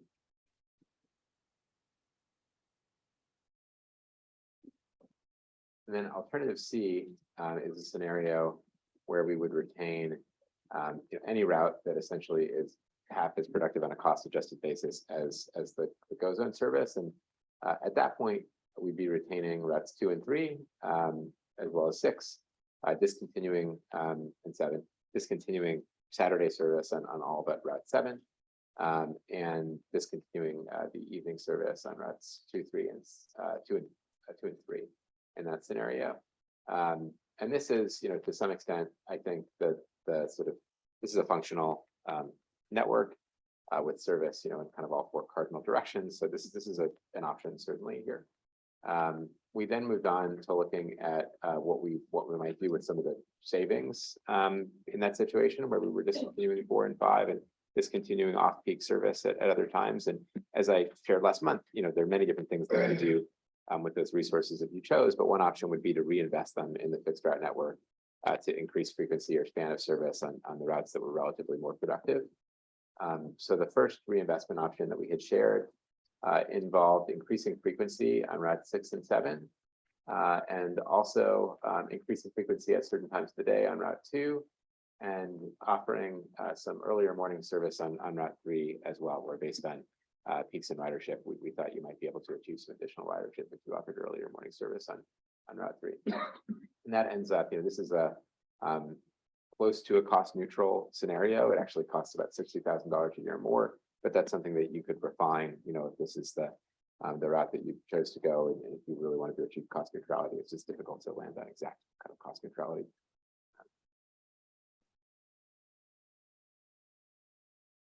So we also looked at a scenario. I think this is based on feedback we received last month, where we increased frequency on route 6 and 7, but don't make any service changes beyond discontinuations and off-peak service to routes 2 and 3. So in that situation, you're saving about $130,000 total while increasing frequency on routes 6 and 7. Any questions or feedback about this alternative? Because I think this is. Yeah. Alternative E is my fault, so I get to talk to it. I think maybe you misunderstood. My suggestion was actually to eliminate 2 and 3 because of their low ridership. We actually have that as a later alternative. Yeah, that's further down, but I wanted to talk to it for a few things before we get into that. The ridership on these slides, just so I'm clear, is September through February, correct? That's correct. We have been monitoring subsequent ridership figures, and I'm happy to speak to that. Our feeling is that they wouldn't impact our recommendations at this point. Otherwise, we would have adjusted the recommendations. But it's sort of a best practice to pick a discrete period of time and work. Yeah, sure. And the reason I make that point is we were running about 21,000 per month in September, and now we're running 6,800 a month. So the ridership on those routes, depending on which discrete time frame we look at, could impact my decision making. Ridership on 2 and 3 is sitting around 4 to 5 passengers per hour. We can, based on the data, we can serve that same ridership number at half the cost with GoZone service. So if we're looking at cost effectiveness only, now 6 I think is a bubble case, and it's a great case where we can say, okay, let's get that frequency up, let's reinvest into it, and let's see what we can do to build ridership on that route. And again, it limits that, as you were talking about, all the different variables that we're going to be playing with. So in my mind, I'm really leaning towards let's reinvest in 6 and 7, make them really quality routes. But 2 and 3, just the ridership numbers aren't there, and GoZone can serve it more cost effective. But that's my take on this particular slide. So I hope that helps. sure. And I think I'm happy to speak to that about that. Is, I think we'll see that as alternative G now. So we have quite a few alternatives at this point. So I can pause there when we reach that. But what we've seen in the months since February is that ridership on Route 4 has really cratered. So that does support the decision to potentially discontinue Route 4. 3 and 6 have been sort of neck and neck. 1 month one is higher, 1 month the other is higher. In terms of our recommendation to increase frequency on Route 6 as opposed to say Route 3, I mean that was driven in part by the theory that you have some major potential trip generators on Route 6 with Discovery Park and WU. And so, if you were choosing between those routes, that felt like a strong option. So we will come back to that concept of discontinuing routes 2 and 3 momentarily. What I like about 6 too is it gives me a north-south to the east-west.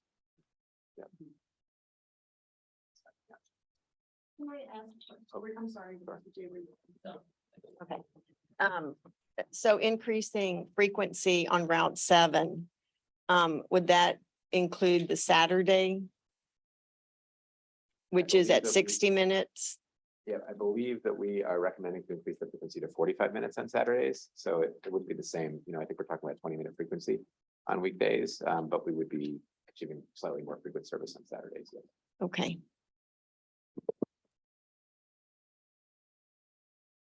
So are we, is now the appropriate time to kind of give our feedback on these various alternatives and discuss? Sure. Those It options? might be helpful just to run through the last remaining two here and then talk about them as a whole. So this was in response to a few requests here. So alternative F here, in some ways it's an alternative.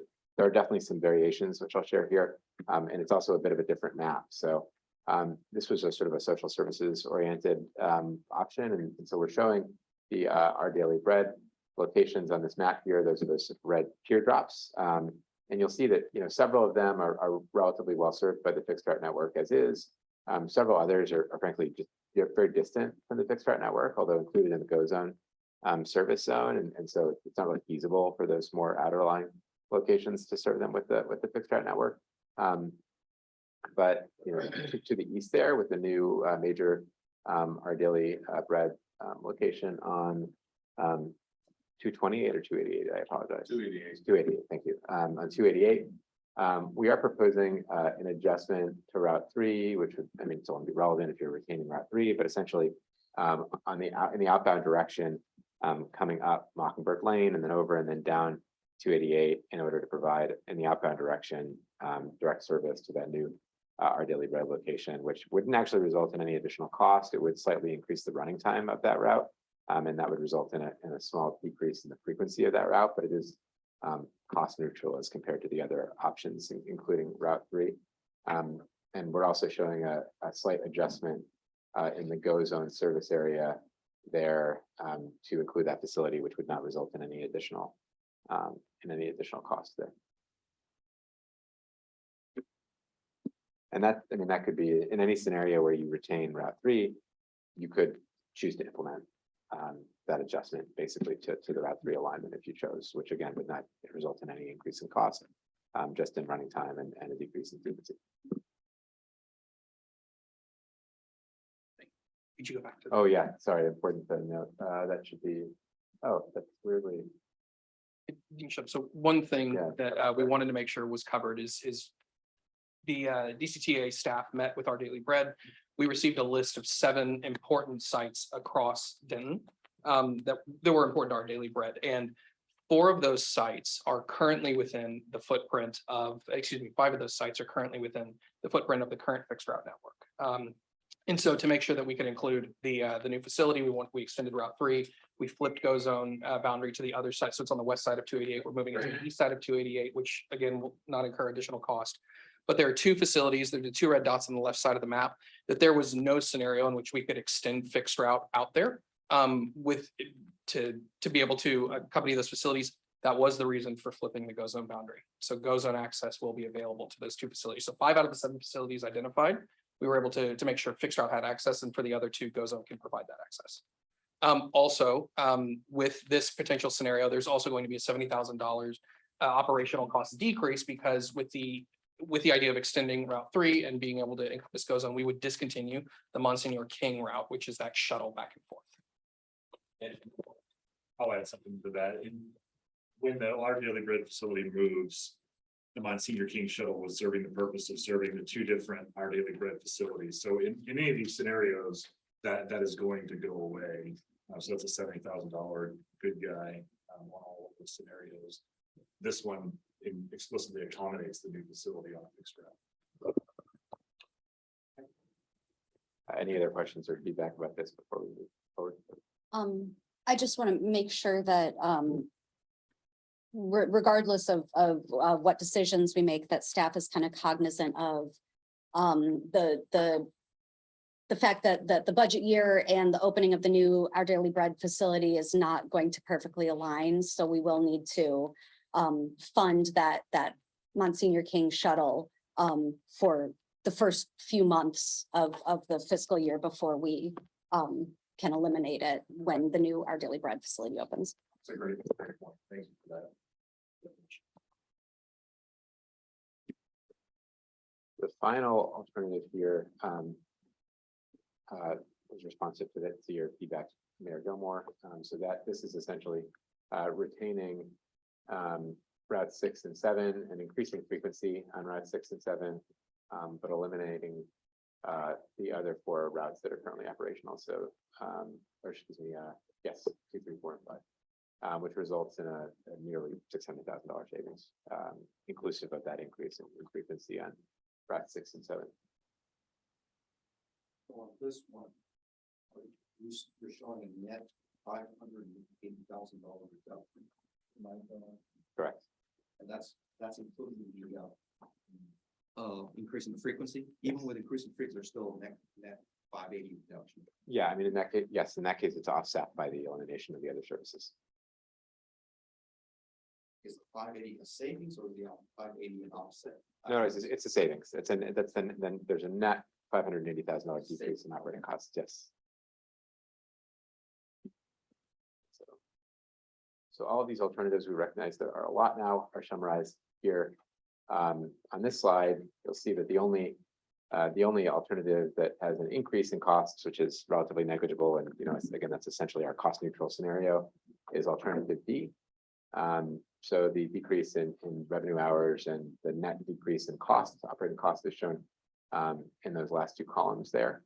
And adjustments in service, where service may be eliminated or reduced, or where frequency may be increased, is shown route by route for each alternative. So this would probably be a good place to pause for discussion, and I'm also happy just to move back and look at any one of the alternatives if you'd like to focus in on any of them. Okay. Good place to start. Yeah, I think I think that all of these alternatives are sort of based on an underlying assumption, maybe not alternative D quite as much, but all of them are based on an underlying assumption that the appropriate response to this disparity between connect and go zone in the ratio of cost per ride to productivity is to eliminate less productive routes or times of day. And I guess I'm just wondering why, as a board, as a staff, as our consultants, we're not focusing more on trying to bring that connect ridership up as a way of addressing that disparity rather than bringing costs down. There are 2 directions that we could go with it. And I'm just very concerned that any alternative that involves cutting routes is only going to address the cost part of it. Ridership will go down if we cut routes. The system will get harder to use. We just heard from a gentleman this morning who let us know that he doesn't feel like he can rely on GoZone, and for very good reason. There are so many folks in our community who can't afford to wait around on an on-demand ride that might or might not show up, and they need to have fixed routes there. And if the fixed route system just keeps getting cut more and more and more, people are going to stop using the service, and I'm just not comfortable with that. I would much rather see us, doing something like Alternative D, where we're investing in greater frequency, but even without eliminating the buses that run on lower frequency, because we need a network that people can use to get places, and the more routes we cut, the less usable the system is. So that's where I'm at on it, but I'd love to hear from my colleagues. I was always thinking that we should eliminate 4 I'm still now 4, 5, 6 months later, we talked about it in December. Yeah, I think we need to, I think 4 needs to be eliminated, 4 and 5, but then you 4 and 5 at a minimum. And probably do tweaks to 2 and 3. But I think it needs to be data driven, and I think the data really shows that 4 and 5 really aren't there, and 2 and 3 are questionable. Those are my thoughts. Anybody else? There's a chart again showing the ridership on those routes. Back to one of the charts that shows productivity by route. So here, if we go back to any one of these.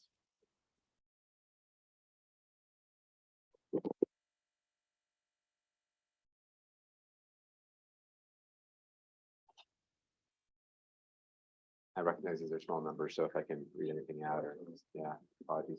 And this is, again, this is productivity, so it's ridership per vehicle revenue hour. So the number of folks, on average being moved by a bus, basically. Restate the methods, restate the method. What is quantifying? It is ridership per vehicle revenue hour. So for a bus running on that route, the number of people on average on that bus in an hour. Okay.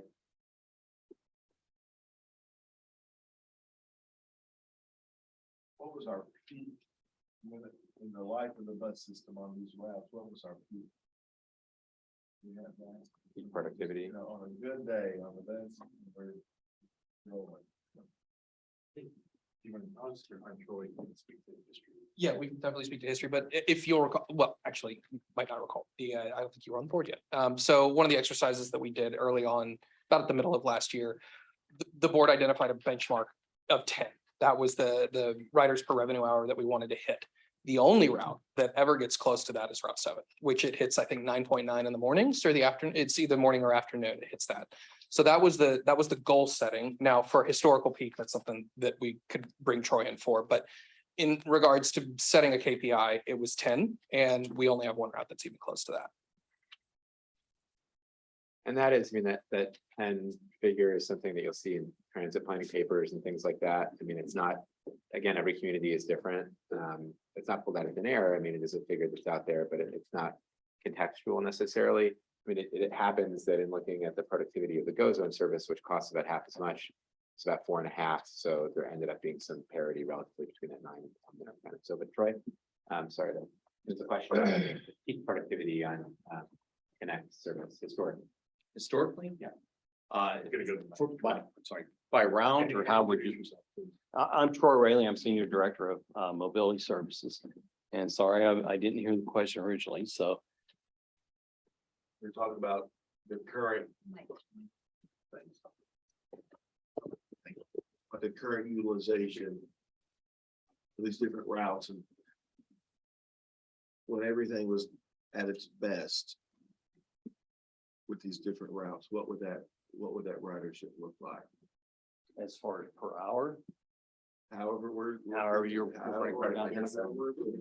Yeah, at one point, we were getting up around the 10 passengers per hour on a lot of the routes, but that was when we had a lot of commuter activity. But that's not necessarily the truth now, as numbers reflect. So.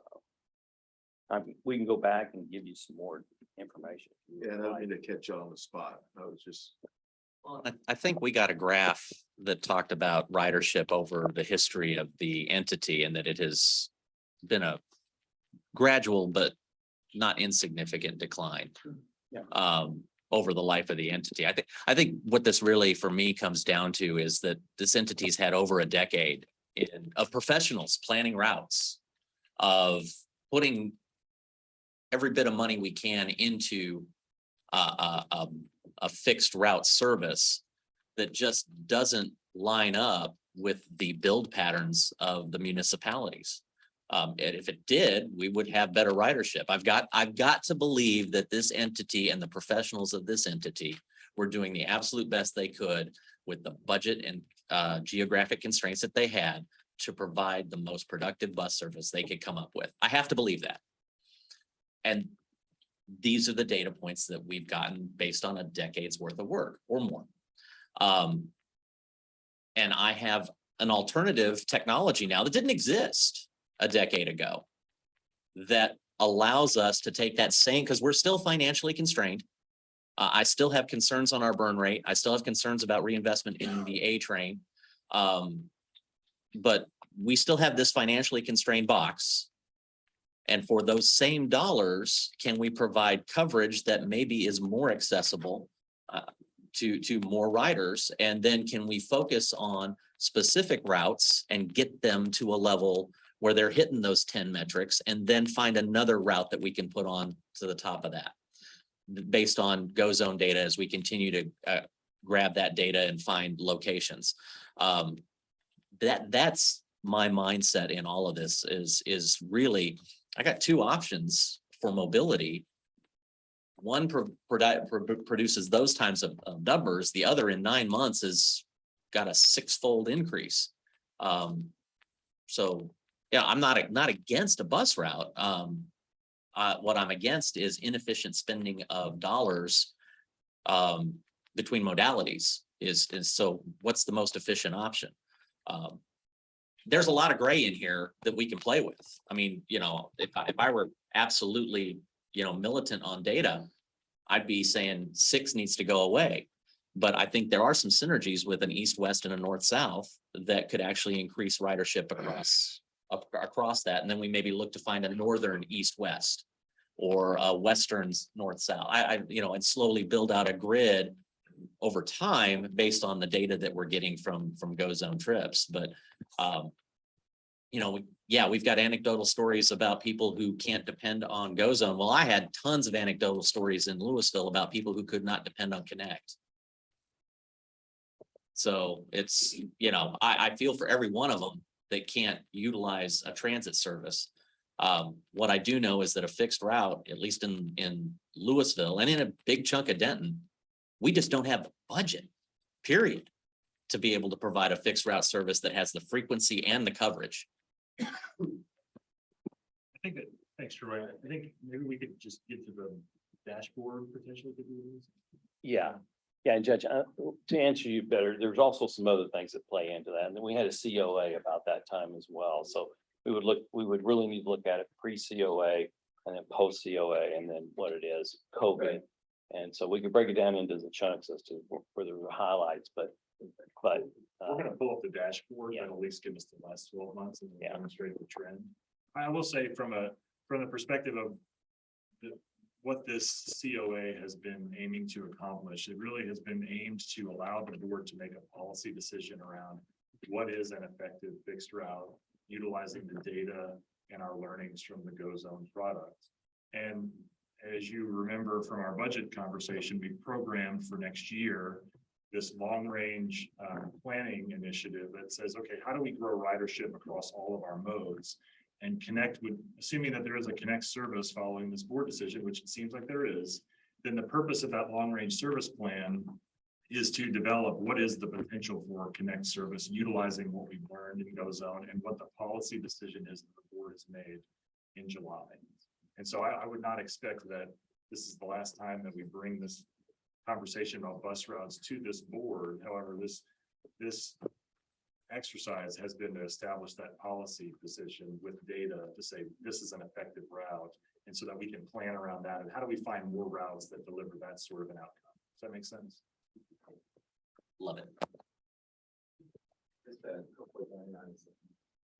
That's okay. I just wanted to ask, so as we were considering fare structure, weren't we making a consideration between GoZone and the bus to actually push more ridership? So we've not done that. Well, the fare alternatives that we put forward, there's one alternative where there's cost parity. And then the other alternative was that the GoZone fare is higher than the Connect fare. And so as the board makes decisions, you have a decision to make about, do you want cost parity on fare? Which routes do you want to retain, and how do you want the pass structure to work? Right, but we've not done it. We've not implemented the fare structure. That's correct. And so there's not been, are we, you know, so we want to do a fare structure that pushes but we've not implemented it yet. So how do we know? That's just. I'll say one last thing, and I'm supposed to kind of look at it from a county-wide perspective, and I know everybody talks, we have board members from individual cities, and everybody talks a little bit. I'm trying to look at it and say, if we have service that's maybe inefficient, if we have some savings, that's why I asked about savings. I'm interested in trying to shift savings from across the whole county, so there's a little more equity between, unfortunately, what we're starting to call this south of the lake and north of the lake. I kind of like to see just a little bit more, it's kind of spread a little more evenly. Understanding that can't always happen because we have different needs in different parts, but just to that, I think about that. I'll just put that out there. One note and potentially longer term strategies to increase ridership on the fixed route network. And I think probably further work in that vein is definitely in order, but in looking at the GOES on ridership, one of the strongest takeaways in Denton, at least, is that significant chunk of that ridership is coming from the west side of the zone, and traveling to places that require a transfer on the Connect network. They might be reachable on the Connect network, but they require a transfer, which would result in a very long increase. So there might be things that very well maybe to do longer term to really reorient and rethink the network that could dramatically make that fixed route network more attractive and increase ridership. But that's probably the subject of more in-depth. So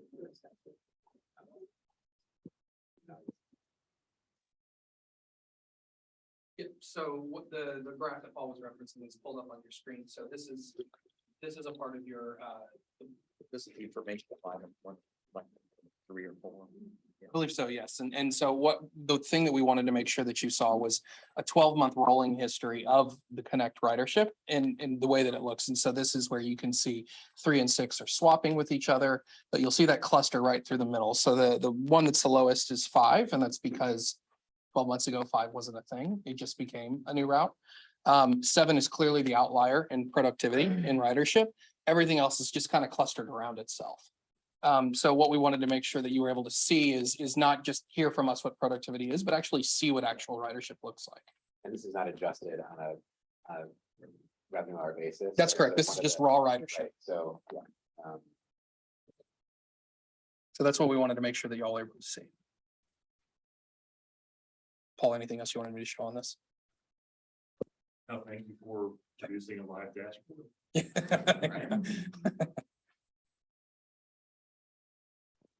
This is a discussion item, so any closing thoughts? We need to give any thoughts to the staff? We still got the presentation. We still got more? Yeah. Oh, we're shifting to Lewis, Well- so if there are any further thoughts on. And for free, just to give a heads up, Louisville seeing great uptake in GO Zone ridership and is exceeding the Louisville Village area is exceeding Connect ridership. And I think that number is just going to continue to grow, especially as we get more awareness and as the reliability of the service continues to improve. At this time, I'm not interested in seeing these routes added. Simply for a couple of reasons. I don't think I've got enough of a floor yet. I think these are great ideas for routes. Maybe in the next fiscal year, but I also don't like they're only one-way circulators. I think they're adding costs without adding a whole lot of either reduction in GO Zone pressure or in ridership uptake that can't be solved with van pool. So if we could just skip to this slide on the. Sure, yeah, I think the data support your conclusion here, so essentially. So yeah, I'll speak to this. So the reason that we wanted to do this is primarily to illustrate the point that what the GO Zone data has allowed us to do is to take those potential routes that we laid out last month and say, okay, well, if that was a fixed route, what's the capture for that fixed route within a quarter of a mile? And the answer is that it's not very much. And so even though it's a very small data set, this is telling us that a fixed route as proposed isn't viable. And so that's part of the story, but the other part of the story is that now this agency has a tremendous tool to be able to think about how to make a robust bus network in the places where we want to have that. And so that's the lesson learned here. And so we look forward to seeing how we can further integrate this into our this sort of data and this sort of analysis into our long range service planning. Just to show kind of how we can use the origin destination information to better understand the potential uptake or value of a fixed route. So this is, as Paul was explaining, we basically just looked at trips that trips that both began and, by the way, actually requests. So in some cases, somebody may have gotten a seat unavailable or whatever, but requested trips that would have begun and ended within a quarter mile of a bus stop on the proposed route, which is obviously your trip would have to both begin and end on the single route. And it's not a lot. And that's just, when we were looking at that heat map earlier, we were looking at how dispersed those trips are in Louisville, which kind of tells a story about land use, as you were alluding to, right? So it is very challenging to serve lower density land uses with fixed routes, but that isn't to say there isn't travel demand there. It's just that, you can't really serve it with a single alignment, and that is where on-demand transit can make sense. And so, anecdotally, we'd heard that there were issues with unmet trip requests with seat unavailables at peak times. And so what we did was we mapped out where those were happening during the peak times that we were proposing to potentially operate a route. So during the morning peak, during the afternoon peak, you can think about a couple of different ways to address this issue. One is with GO zone operational changes, which I know our team has been putting into place, increasing supply and just trying to increase the availability of service at these times, or a fixed route would have been one way to address that. Unfortunately, as you can see here, those red, actually all of these dots represent those seat unavailables. Red dots are origins, blue dots are destinations, and they're just spread out all over the zone. And so there's no, there's no single route, and for that matter, actually, there are no two routes that would make a significant dent in these seat unavailables. And so the answer is through operational changes. Love the analysis. Appreciate it. And I think that is, I think this is our last slide. It is, and so, Mr. Chairman, I know that I see we're coming up around lunchtime, and so I'll defer to you on the break, but I'd like to be able to spend more time on this alternative summary and get direction from the board as to which of these alternatives should be carried into July. Because we are framed to have allow this board to make the service decision in July. We're at alternatives A through G. If there are other alternatives that need to be considered, we need to know those today. And then, or if there are alternatives that could be taken off the table so that staff can focus its time on a smaller subset of alternatives so that we can allow you all to make that decision next month, that would be helpful. That makes sense? It does. Okay. So I guess I could just take it from, do people want to maintain alternative A into next month? No. One no. Any yeses? Do you want to maintain alternative A, continue to look alternative A? That's the parity. That's the one that basically says no routes except 7. I don't have any interest in it. 2, 3. I got 3 people don't want A. Okay, so let's get rid of A. You're not taking a vote. I'm not taking a vote, but I'm giving him direction. I'm getting input, a sense. So that we could make all like this. So B is the 60%. That one maintains alternative routes 2, 3, 6. No, It maintains 6, 7, and 3. Right? and only morning service in 3. No, and only market services. So do we want to keep that? No. 1 no.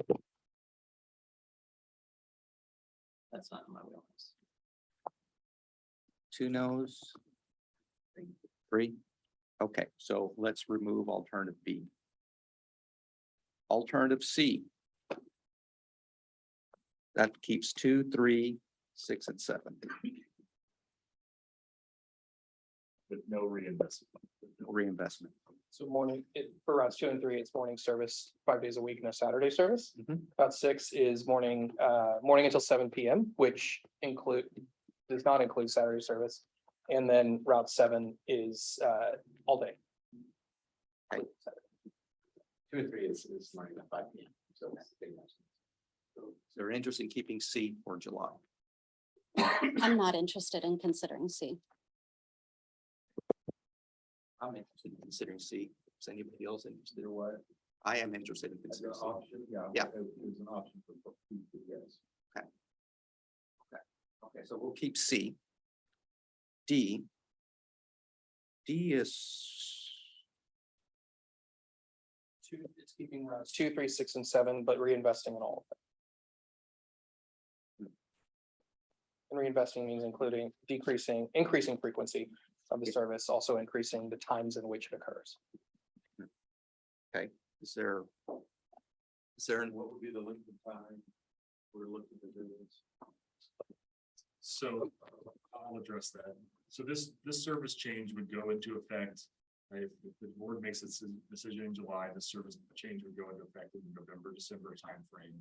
And then it would be at the board's discretion as to when the bus service is revisited again. The staff recommendation would be to allow this service to sit for at least a year while we run some extent of long-range service planning to understand how to create the service that the board wants to have.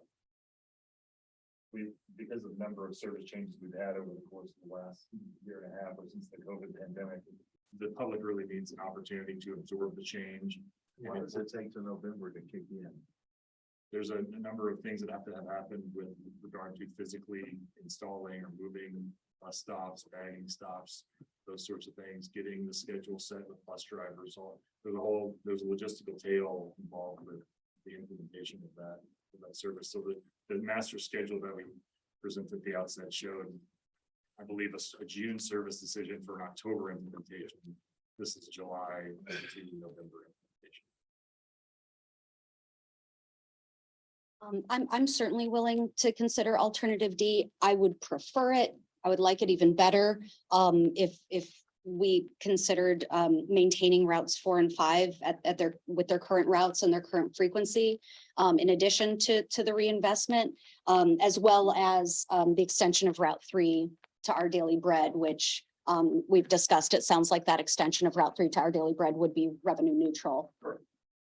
So I'm open to considering alternative D plus perhaps also maintaining 4 and 5 plus that extension. I'm not interested in 4 and 5. Is anybody interested in keeping 4 and 5? Is there any?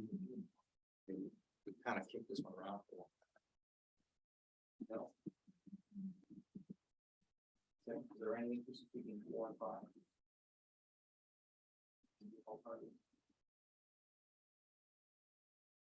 I'll take that as a no.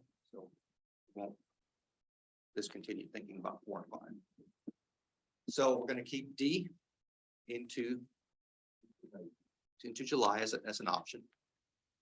Let's talk about F. Do we want F? Put them to E. I'm sorry, E. E is discontinuing 2, 3, so eliminating 4 and 5. E is the exact same as D, with the exception that we don't reinvest into routes 2 and 3.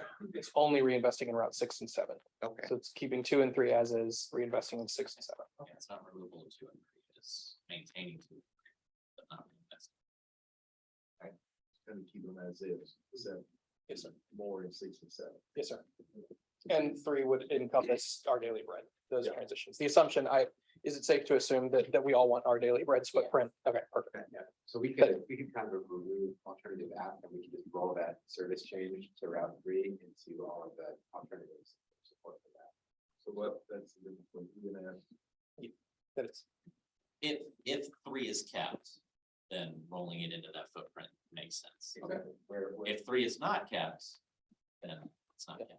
Well, then I would prefer that when we keep these alternatives laid out the way that they are, because I don't want to lose, there's a lot of iterations here, so I don't want to lose that. So let's just give these a move forward or not. Sort of. Because there's a lot of iterations and 30 days between meetings, so a lot can happen. I don't want us to get caught on that. We want to keep on track. So I'm hearing staff's really saying, let's get E and F. Yeah, we will keep E and F, and then we'll include the Our Daily Bread modification on all the routes. That's a simple way to do this.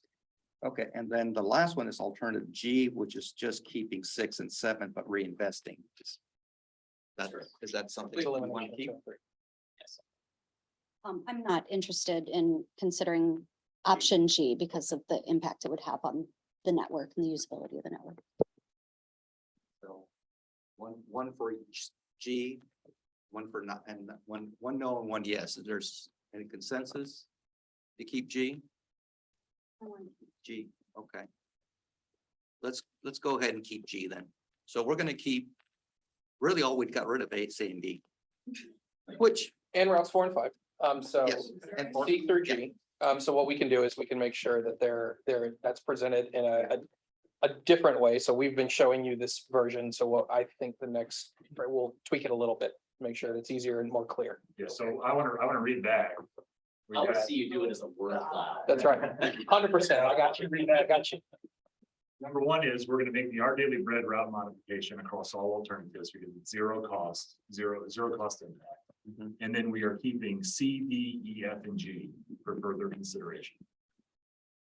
Now, is there any work or any other angle of those alternatives that the board would like staff to review before we get to next month? It sounds like you all are understanding what the alternatives are and no additional clarity is needed, but want to make sure there's no other angles that want to be explored, because again, the board is said you want to make a decision next month. Yes, yeah, we do. I think we need to just hold on. Yeah, and I think your decision gates are route on or off.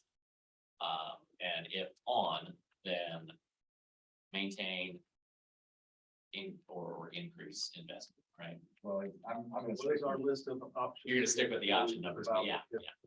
We say C through G. And we are assuming that in a route 3 in which it is kept, the Our Daily Bread footprint will be preserved. I would just say, Al said, I don't know.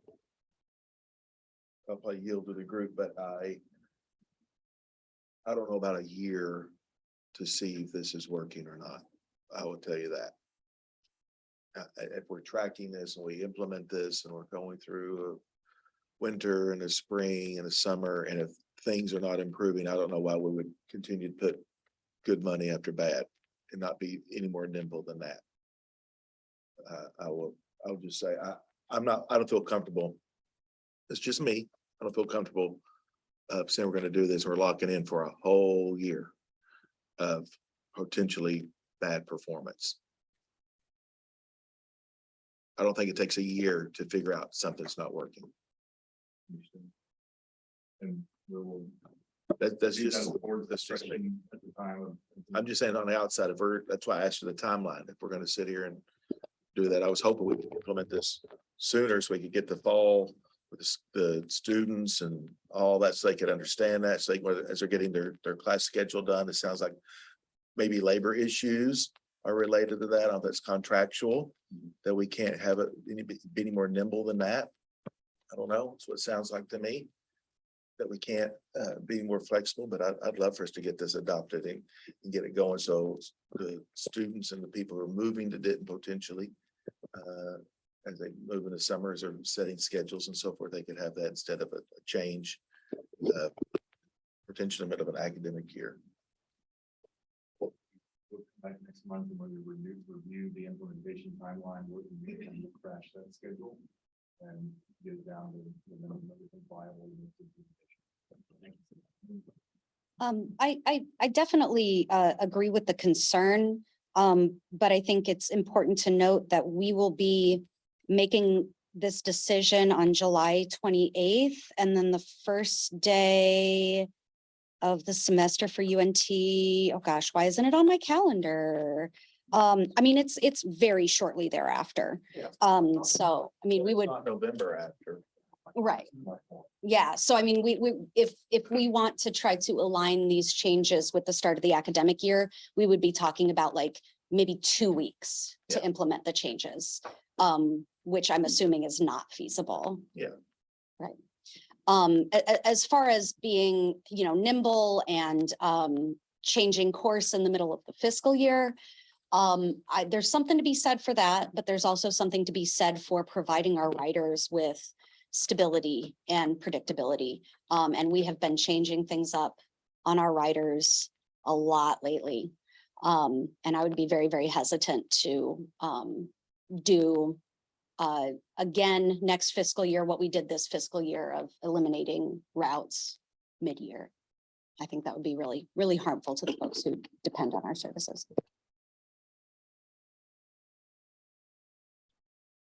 So that gives you some direction. Do we need direction on the fare structure? We talked about that. No one would kind of set one.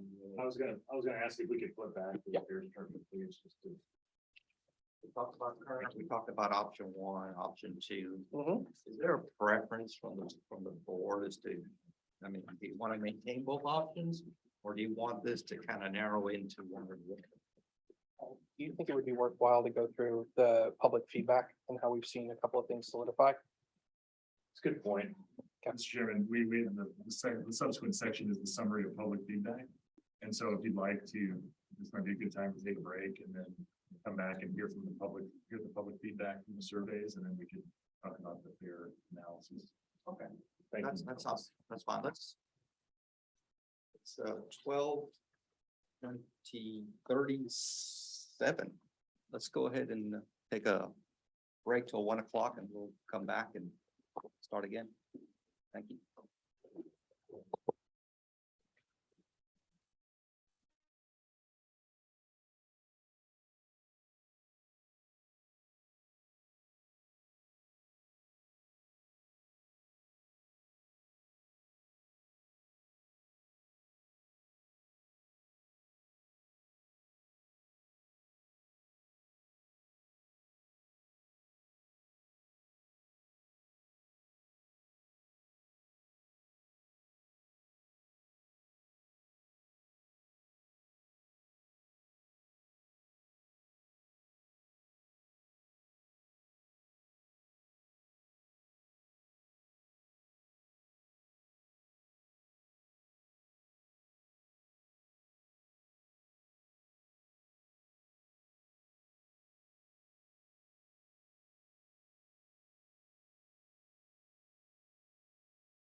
We were on item 4. And we were discussing the go zone structure, fare structure, what type of direction we want to give. Yes, you were going to tell us a little bit about public input. That's right. So what we wanted to do to put a cap on this presentation before we jump back to fare and passes was to give you an update as to where we're at in the public involvement. If you recall from the conversation last time, in which Pamela led and I was a part of in the last meeting, there's going to be a final report that is submitted to you. The things that we're going to talk about and see are very kind of high level looks at what we're seeing, the type of feedback we're receiving, what insights we're gaining from them. And within that final report that will be submitted to y'all, you're going to be able to see the granular details within those surveys that are submitted. So you're going to get to see the responses word for word. And you'll be able to read them directly yourself. Having said that, one of the things that we didn't cover last month, now that public input period is closed, what we didn't discuss last month, which over the course of the month we thought was important to show you, was actually where are these comments coming from? So of the people who took the survey, where are they? And so removing the anomalous survey responses from Europe and Africa and some of the weirder spots that we saw, we stuck to Denton County and we put together a heat map for you to show where those surveys are coming from. So of the total survey responses, which were 796, 69.2% of all responses came from within Denton County. The remainder of those ones that I was telling you about in Europe and Africa and all these other crazy places. But 28% of those responses came exclusively from the 76201 zip code. So as you can see, within the city of Denton, that's where the majority of our responses came from. So I just wanted to be able to show you where that's coming from so you can see kind of who is responding. This is a slide that you've seen, so I won't belabor the point, but the only thing that I'll point you to is that very last spike that we saw. So right at the very end of public involvement period. We actually, Pamela did, I think, a very wise thing, and she extended it 2 days, a shadow 2 days. So it officially ended on June 10th, but we actually took responses until June 12th. And what we saw was some of the most meaningful interactions within the website. We saw unique users spending, unique users going to the site and going through multiple pages on the site. But more importantly, we saw the most amount of time spent other than when it kicked off, when the public involvement period kicked off. So a lot of people are spending a lot of time on the site, meaning they're learning, and that's a good thing. So these are going back to our questions of, are you familiar with any of the following services? So how familiar are you with DCTA stuff? How often do you use transit? None of these things really changed, but it's important, and you can go through the deck in your own time, but it's important to show that we did see some response. People are very familiar with GoZone. And the majority of the responses use your services, any DCTA service, at least once a week, which is a very important thing. How familiar are you with GoZone, which is everybody's familiar with it. And then what's your current level of satisfaction? I think the important thing here, and I'm not going to belabor this point. When we asked people whether they had a positive, neutral, or negative sentiment, we saw a lot of negatives. But when we asked people to rate it on a scale of 1 to 5, there were a lot more positives that showed up. So those neutrals, when forced to make a choice, they actually came out on the positive side. So I thought that was a very interesting distinction. How much are you willing to pay for the mode of travel? So this didn't change at all. People still want to see 50 cents to $1 for GoZone, and they're actually willing to pay more for fixed route, $1 to $2 for fixed route. The thing that I want to really highlight, which I think it was a very interesting outcome. The last time that we spoke, when we asked the public, at that point in time, when we asked the public, we're considering 3 different fare models. Please rank your preference between fixed fare, flat fare, a distance-based fare, or the hybrid model. Distance-based fare or hybrid fare. What we saw was it was basically pretty even across the 3, which led me to believe, I think the insight at the time was people don't really care. They care more about cost than they care about what it's actually showing. Since we have seen it close, it is flat fare. Majority of the people want to see flat fare. We're actually hovering right at about 55% of the survey respondents said they want flat fare. So I thought that was a very important distinction to make, and it's the reason why we wanted to cover this before talking about the fare model and the pass model. When booking a ride with GoZone, what do you consider to be an acceptable wait time? Again, pegged right to the KPI that you'll have within your contract. It was so 15 to 20 minutes. And then topic of commentary breakout, GoZone overwhelmingly was the thing that people wanted to talk about, but there was also a lot of discussion with fixed route.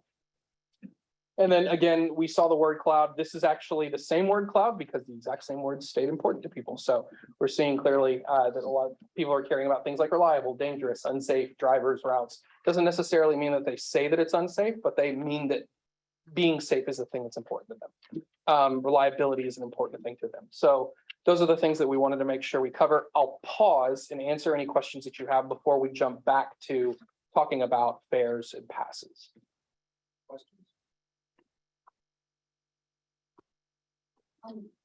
This is kind of a general suggestion, perhaps for our folks who are working on public engagement. The word cloud is quick and easy to make, which is a plus.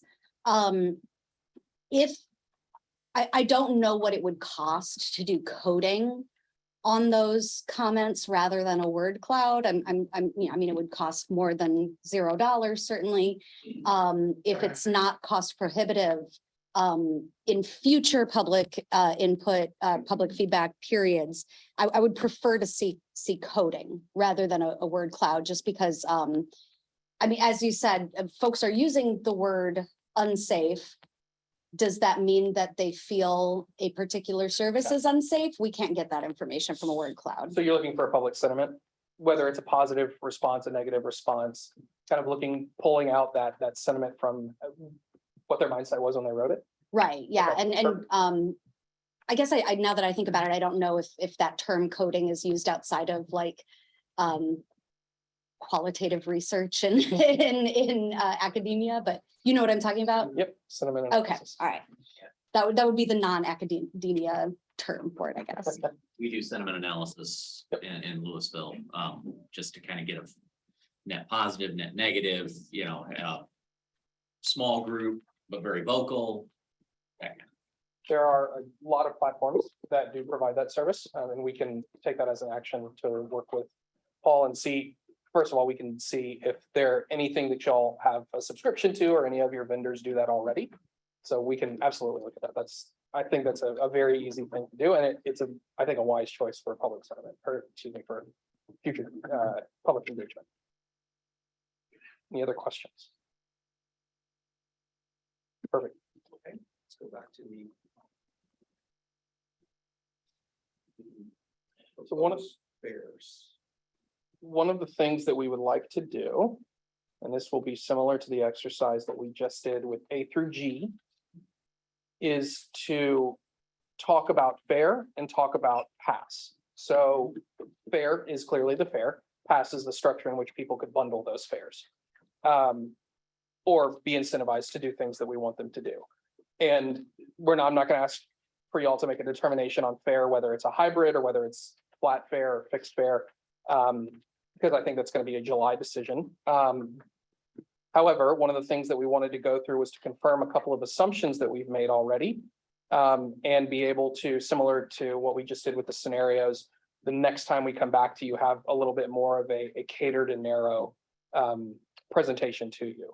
So I think the first question that I'd like to lead with, and this is going to be pretty much the only question I have from a fare perspective, is one of the things that we've heard the board talk about was that Denton, with GoZone Denton, we're going to set some sort of base fare. But for Louisville, because there was no fixed route in Louisville, we wanted to cap it at $1.50.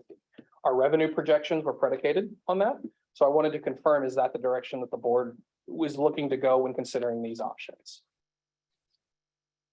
I'm definitely still comfortable with that. And I think it's important to note too, that if we're saying that the mileage rate and hybrid fare doesn't kick in until a trip is over 4 miles, for the overwhelming majority of folks, even within the Denton zone, the net impact of that is going to be that they have a flat fare, which is the same as Louisville. It'll only be a small number of trips that will have, you know, that mileage kick in.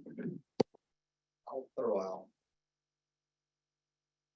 At the risk of introducing another variable. I'm just gonna say, after listening to everything about collecting money, I'm leaning towards just a flat fare on both places, maybe $2 in Lewis and Highland, maybe $3 in Denton, and just so the drivers not to collect orders. Just to make it, try to make it as simple as possible. That's just kind of a thought I have on that. Could I rephrase it? That you don't want to entertain a cost per mile? I'm not. Oh, you can rephrase it that way, but Okay, fair enough. yeah, I guess I'm just trying to make it as simple as possible. That's really what I'm trying to do, simplify it. I know we tried to do this and I know we were trying to, I knew what the concept was. But I just listened to your presentation and thinking about it, I was thinking, well, maybe it's better off that we don't force the drivers to have to collect $3.75, and they have to keep quarters and they have to make change and I'm throwing that out as something for the, for this further discussion from the group. What I'll say now is currently the base fare for a GoZone trip is 75 cents. And generally what we've heard occurs is that people give $1 and they don't get a quarter back. Right? That's because the drivers are not carrying change on them. There is a possibility in which you could do a per mile fee of $1. So in a world in which we don't want to, and I know you were about it. I'm not saying we should, I'm just saying there, if your concern is change, there's a way that we could approach that. Well, I think ultimately, if the technology was there, we could do it. I would love to go to just a cashless system where we just use our phones or whatever, but I don't think we're quite there yet, and I don't want to throw that out right now. I don't want to mess things up way too much. So that's why I was proposing just maybe you just do 2 flat fares, one in one zone and one in another zone. If to just respond to your comment, for the purposes of using GoZone, if you use it via the app, use the GoZone via the app, you don't worry about change. The technology is there for the people who want to pay via the app. Okay. The challenge is the folks, we wanted to make sure that we can accommodate folks who don't have access to an app or a smartphone. So the technology is there. Not everybody has the technology. Other thoughts? I think we built it out. I think we built it out, continue down this road, and we deal with change later. Understood. My initial thought on the 2 different prices is that generates a whole nother set of conversations about impact on populations and all those sorts of things. And in the interest of maintaining one system, as the DCTA, that may go against. You have to run through an analysis. On often one. Well, we're working through all the Title VI implications and all those sorts of things. My comments mainly towards this idea that as one system, we should make it as simple as possible. But you can use it. Well, that being said, I will just basically say, I'm not interested in a $3 base. So I would just say you don't need to go that high. Okay, so $3 is too high. If we're not gonna do, 3 with, where he's having it 3+ miles, that's too high. I would say just 2+ miles, probably with a cap of 5. That's what I would propose. My direction is coming at it from it's $1.50 for Connect, it's $1.50 for GoZone. It's a cap of $5 because we want to see if we can't stay underneath span and have a competitive service to go to market with. Those are my 3 thoughts on it. Okay. So $1.50 base fare across all modes. That's GoZone is the only one that is allowed to have a per mile upcharge up to a cap of 5. Yeah, I agree with that. Okay. And I would say that 3 miles or 4 miles That is a good way. would be yeah, I'd love to have a conversation around where that per mile additional charge within the Denton zone is going to kick in so that we're encouraging folks to use it as a first and last mile solution rather than using it to duplicate fixed routes. So that distribution, we actually already have that distribution data. The natural cap that we see. So this is also kind of diving into elasticity. So this is some of the challenges, right? Is we're trying to predict rider behavior and whether or not stuff works. But we do know that 4 miles is kind of that sweet spot right now for the purposes of trying to balance seat unavailable as well as wait times. So I think that your intuition is correct, that 3-4 mile range. So I can make sure that we sort of hone it in on there. But again, what we've seen in the distribution is that it's the tails that really kill you.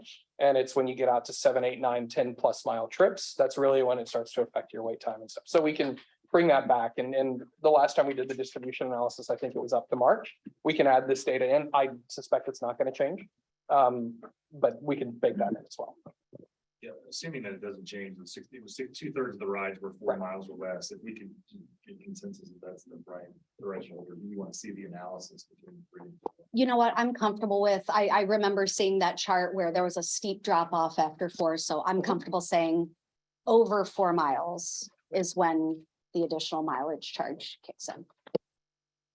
And the other thing that I think I heard, Mr. Vice Chair, is parity on base fare between GoZone and Connect. Yeah. Okay. Okay, so. It's okay because if you're just interested in $1.50, that's what I'm hearing. You don't want to consider the $2 base fare. Is that the consensus of the rest of the board? Because that would eliminate 4 options and they would just focus on $1.50, 25 cents, $1.50, 50 cents. Is that what consensus? I don't think anybody's proposed raising the base rate on Connect at this time. You're right, and you would like cost parity between. And I would like to see cost parity between the modes. So it sounds like it kind of to help you eliminate options, you're really only going to come back with a hybrid fare, $1.50 base, either 25 cents or 50 cents, starting at 4 miles. So sounds like you narrowed down your direction there. Outstanding. Okay. This is very exciting. Okay. Now we get to talk about passes. We're not done yet. You haven't gotten rid of me yet. There's a slide for it. Hang on. So one of the things that we also wanted to chat through was the passes, which is effectively the bundling of your fares. One of the concerns that we've heard at previous board meetings is, can people kind of spam the system and grab a day pass on GoZone and just go back and forth, back and forth, back and forth, and they string together day zone or 1 day passes. And so one of the things that we envisioned was an incentivization. Excuse me, let me go forward a couple of slides. One of the things that we said was incentivization to use fixed route could be the elimination of the 1 day pass for GoZone. So the availability is, you can't buy 1 day passes and string together the next 5 days that you're going to be here and just travel as much as you want, and then you only pay that surcharge if the 4 mile cutoff is when the per mile fee kicks in. As long as you're doing less than 4, you can ride infinitely every day. You have to have buy-in, and you buy 7 days at a time, right? So where we only do 7 days and 30-day passes. Is that something that y'all would be willing to entertain? Would you want to keep that 1 day pass? I'll be willing to entertain the 1 day pass on those. What do you think? What, you're gonna come into town and buy a day pass? In other words, if you come into town, you can just buy a la carte, $1.50, then another $1.50. That's right. There you go. And a day pass would give you unlimited trips. That's right. It's great. People are gonna buy a 7-day pass. So let's be real. I think it would be for people who want a group discount. I mean, not a group discount, but a frequency discount. We want to reward people. So what I think would be helpful. Coming to our county going. I think we're having this. Would it be helpful for you in the decision-making process to be able to see who or what organizations are purchasing those bulk passes for GoZone? Because they're available now. Okay, then I'll make sure to bring that. People are gonna do it. I mean, I don't know. Okay. We can commit to that. We can't get the locals to ride this thing. I can't imagine getting the out of towners figure it all out. To ride GoZone? I think that the thing that we're trying to guard against is that a person, instead of paying for one trip out and one trip back on a goes on a local, would then just every day buy a day pass and then they could make 4 trips in a day for $3. What's the degree to which we think that sort of behavior? That's, yeah, I would, as I'm kind of processing this, you have your transit riders who need transit. They're the ones most likely to see the benefit of a one-day pass. Right, if their propensity is to use the system more because they have to. And again, I'm just thinking out loud. I don't know if you could find a way to gate that to passes that are done through social service agencies, so there's still that option. But it's more targeted. Just again, green light thinking, because I get what's going on here, because I can see my 13-year-old popping around all over town for a day pass and just tying up the system like crazy in the summertime. Which that happens at our rec center. So that in a different way, but so yeah, I think we need to have a little more conversation, because I think there's a tool there for the one-day pass, but I'm okay with just doing the benefit of a weekly pass. Except maybe for a particular group. Well, a way to do it would be just increase the price of the one-day pass. I think right now the one-day pass is set at 2 trips. Right? It's 2x. It's whatever our base is, it's 2x. Yeah, yes, that's true. Yes, it's a 2x multiplier. For fixed route, I would say it's 2 trips. For GoZone, because GoZone was we were looking to establish an equivalency between GoZone and fixed route. GoZone is a little bit more of an infinite type of deal. I think this is one that needs to percolate and come back. Okay, that's fair enough. I think there's a grid here that might make some sense. Yeah, you could, yeah. I think that if you want to incentivize for a last mile type thing, then a day pass is important. Because you want to be able to buy one ticket to do multiple modes. Just a thought.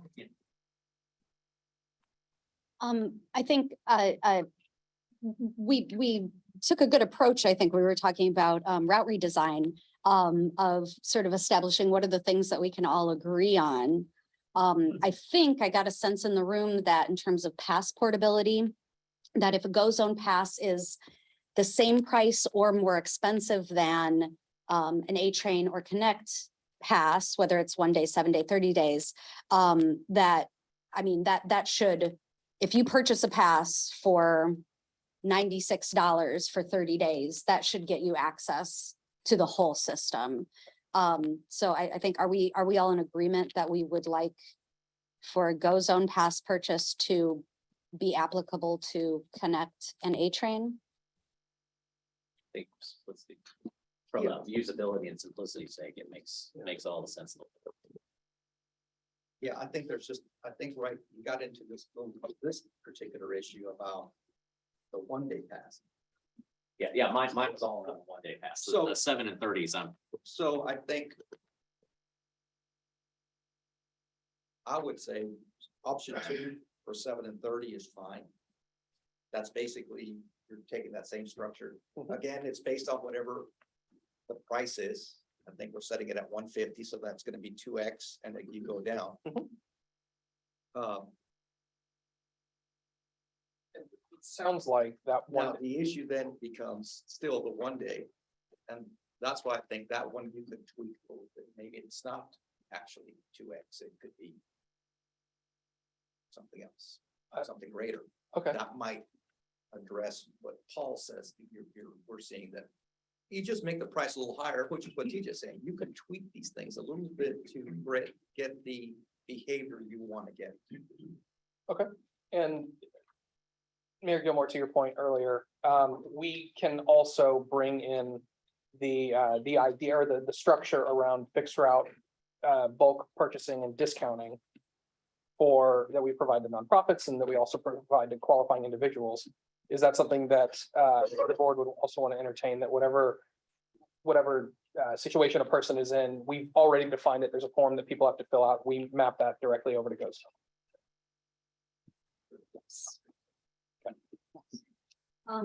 I think just a way of framing this that might be easier for riders to understand would be, instead of talking about there's a Connect Pass and a Go Zone Pass, we could say there's a level 1 pass that will let you ride Connect and A Train, and then there's like an all access pass that will let you ride any of the services, including Go Zone. Would that be a better way to frame it, just to help riders understand? So we could settle on the fare structure and the pass structure, and then we could talk about user engagement and branding and all that sort of stuff. Yeah, I think that's a good point. One step at a time. Can I add a little bit complexity to this already complex thing? About a working class person without additional funds, when they look at a week-long pass, there's 2 days there that I'm not going to use it. I'm going to be going to work 5 days. I just thought I'm not gonna try to. I think that assumes, a 5-day work week, which may or may not be the case. It does. So to your point, I think it's a great thing to bring up, and effectively a 7-day pass costs 5 days. So Okay. what it does is it allows the option of the weekend and doing travel as well. I was doing a little math and I put 5 days on what your 1-day pass was, and the week-long pass is more expensive. Could you say that one more time? By 5 1-day passes, and it was less expensive than the 7-day pass. I see what you're saying. So if you were to buy, so as of right now, you're right, the 1-day pass is $3. If you were to do one trip at $1.50, the idea behind, so with the $3 1-day pass, if you multiply it by 7, it ends up becoming 21 bucks. Right. And the current fee is 15. If you're only going to work 5 days. It's $15, which comes out to the 7. Gotcha. I think it's just on those on that 7. That's right. That's correct. Right, because there's not fixed route on the weekend except for bus Saturday. Correct. There's Saturday rides, but not Sunday. Correct. Yes. Sorry. Okay, so what I've heard so far is that we want to entertain $1.50 base fare to create parity between fixed route and Go Zone. And that we want to see a fee per mile, whether it's 25 or 50 cents. We'll talk about that next month when we make the determination, but starting at roughly 4 miles. Recognizing that that's been the distribution that we've seen where the sweet spot is 4 miles. So anything less than 4 miles, there's no fee per mile. Anything above 4 miles, there is a fee per mile. We all agree that there is going to be pass portability. So if you purchase a Go Zone pass, you get to ride on A Train and fixed route as well. And that we also agree that the same form fill out structure and qualifications for a discounted rate for fixed route, we want to map that directly for Go Zone as well. Okay.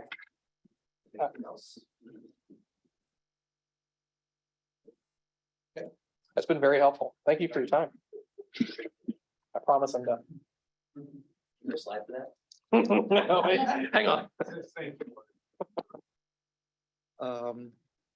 We're gonna go back to 3 at this time, or?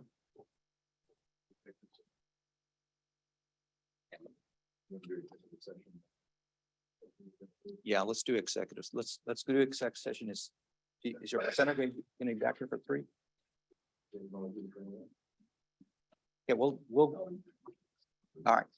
Well, let's, He's standing by. so- okay, so let's get Greg on the line and let's go in executive session to talk about the CEO of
Okay. We are back from executive session and there is no action to be done. So at this time, we are ready to reconvene the regular board meeting. It is 2:09 PM and we are reconvening.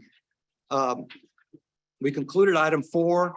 We need to go back to item 2. I need to reopen item 2 and modify our recommendation. So I'm going to reread item 2, and that is consider authorizing the interim chief executive officer to execute a contract with Randy C. Kane, attorney at law, and Brooklyn Consulting LLC to provide state legislative consulting services beginning July 1, 2022 for initial 2-year term and not to exceed 200,000. Is there? I'd like to withdraw my motion. I'd like to withdraw my motion earlier. And is the I'm okay with that. the second okay with that? Okay, so the motion is withdrawn. I'd like to move to reject staff's recommendation to award contract for state legislative consulting services and further continue the evaluation process. Allow the board representatives to interview the 4 proposers and make a recommendation back to the board and the evaluation committee to consist of Chair Molina, Secretary Diane Costa, Paul Christine, and Brittany Farr. Are you willing to Second. second that? Okay, so we got a motion and a second. All in favor, please signify by saying aye. Aye. All opposed? Okay, that motion carries. We've done with item 2. Now we'll move on to item number 3, and that is consider approval of City of Denton fiscal year 2022 Transportation Reinvestment Program trip call for projects grants. Tim Palermo. So I'm going to stand in for Mr. Willett. Okay. And doctor's appointment this afternoon. Okay. That's okay. That's fine. Okay.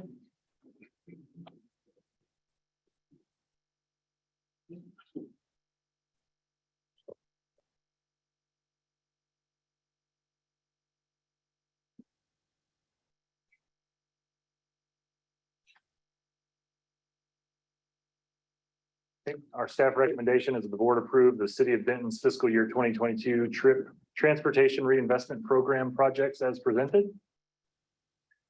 The transportation reinvestment program enables DCTA to fulfill its mission to improve mobility through the projects that are identified by member cities as contributing to that mission.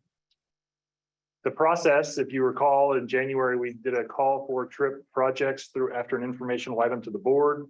There was a 90-day application window, and then DCTA staff reviews the applications. This year, we got applications from the City of Denton that were reviewed. The funding for the trip program source lays out here. This came up in our budget discussion, Mr. Chair, as you remember, so we put that here. There's one typo that I'll point out here in a second, but basically the calculation is based on revenues overall minus operating expenses, minus capital outlays and major maintenance, minus debt service, minus reserve requirements. And then the net available fund balance times 15% gives us the trip program budget for the year. The program also had a $2 million setup fund when it got started in fiscal year 21, and it's actually 100%, not 100%, $100,000, not 5% set aside for DCTA program administration. The member city allocations are taken, as you see right here. The trip budget is basically factored against the member city sales tax portion of the total sales tax that's collected from all member cities. And then this program is going to continue for 5 years upon its adoption from 2021. And this is reflected in the long range plan, like we talked about in the budget workshop. And then unobligated funds from the trip program. So if a city does not commit funds or does not commit projects for the trip program in a given year, those funds roll over for availability in future years. This chart here shows the allocations with the fiscal year 2021 program rollover for each of our member cities. You see here that there was obligations in FY21 from Denton and Highland Village and the city of Louisville. And then, so here's the budget for this year in the trip program. Like I said, City of Denton submitted a program of trip projects that are listed here. These are really roadway and pedestrian related improvements that obviously would tie well with the program that we have in place for Go Zone and Connect Fixed Route and all those sorts of things. Those projects were found to be in alignment with the intent of the program. Therefore, staff recommends award of these projects. I've got a one pager on each one of these projects that follows if you'd like to see those. Otherwise, we could skip to the recommendation for approval. Does anybody have any interest road extension? in looking at? Yeah, so the Mayhill Road project this is one small part of a much larger project to eliminate the at-grade crossing there at Mayhill. The overall project is quite large. So this is just. Yeah, it was a DCTA contribution to the overall. Yeah. And obviously the elimination of at-grade crossings is favorable for the traveling public and rail safety. I know the road, I know that's. I didn't know what our participation was gonna do to it. Maybe it's just kicking in towards some construction. That's right. Okay. My guess is they've had some contract inflation, and this is a way for them to deal with that, which I'm okay with because it does serve the traveling public, especially with that crossing because I've been on a bicycle. Yes, elimination of grade crossings is a really good thing to do. Yeah, and I think some of you have probably heard me gush about our new bike pedestrian and ADA coordinator in the city of Denton, who really hit the ground running a few months ago. And so a lot of what you're seeing is, it looks like these little bits and pieces of sidewalks, but this is part of an incredibly comprehensive plan to improve bike and pedestrian accessibility throughout the city. And our coordinator has been very savvy about identifying various funding sources for these various pieces. So I guess, if you have any concerns that these look disconnected, please be assured that these are part of a much larger network that has other funding sources as well. Any other questions on this item? Move to approve is presented. A motion to approve. Is there a second? Second. Motion and second to approve. Any further discussion? Not all those in favor signify by saying aye. Aye. All opposed? Motion carries. Thank you. That leads us now into item number 5, discuss marketing and communications, business engagement, ridership campaigns, public information officer coordination initiative, and strategic communications assessment. Paul, Christine.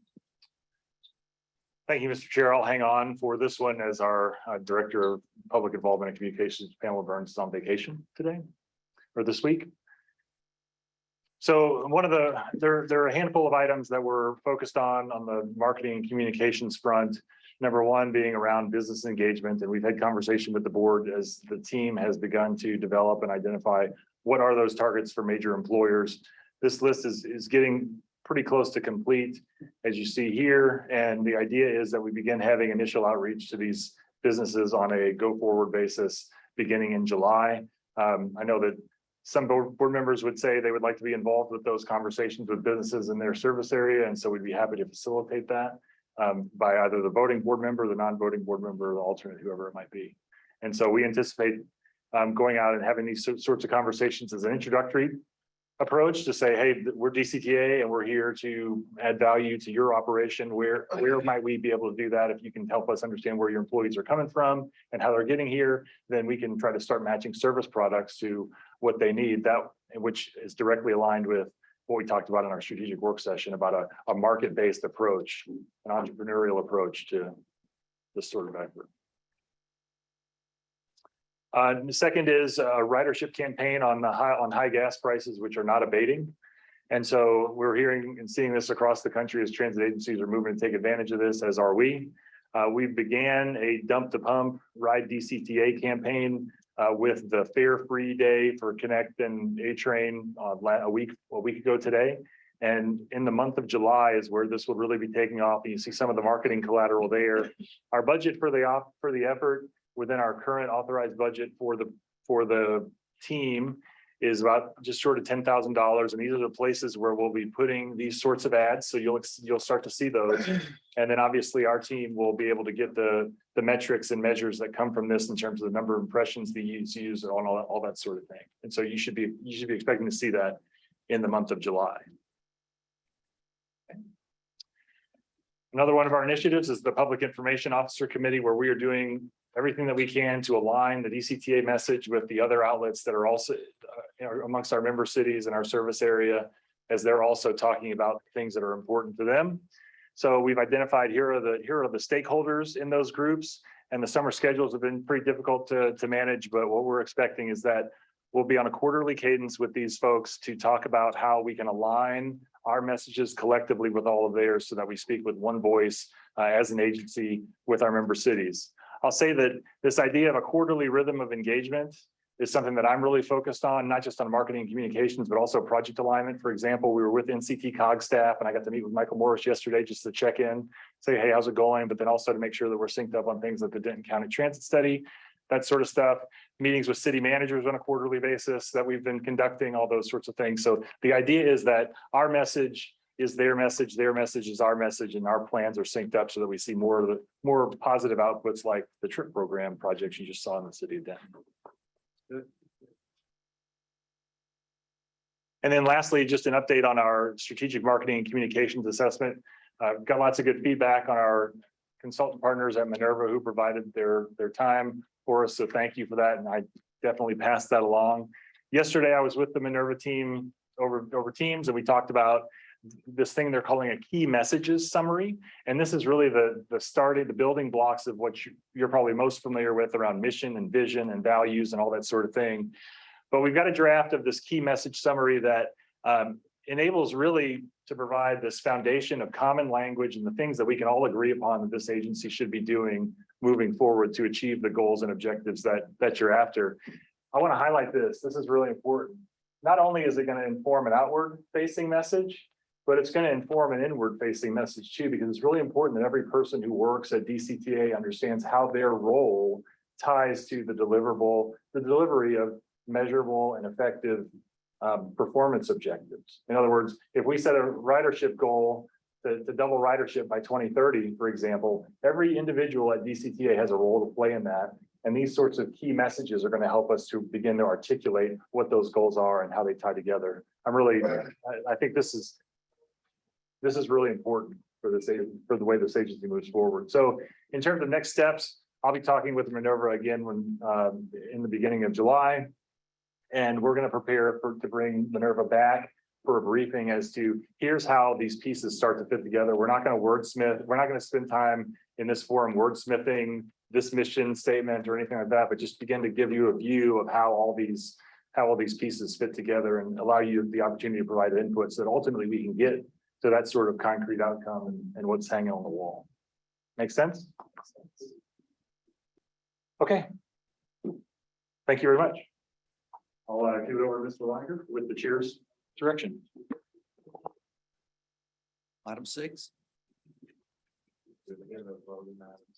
No, the rest are discussion items.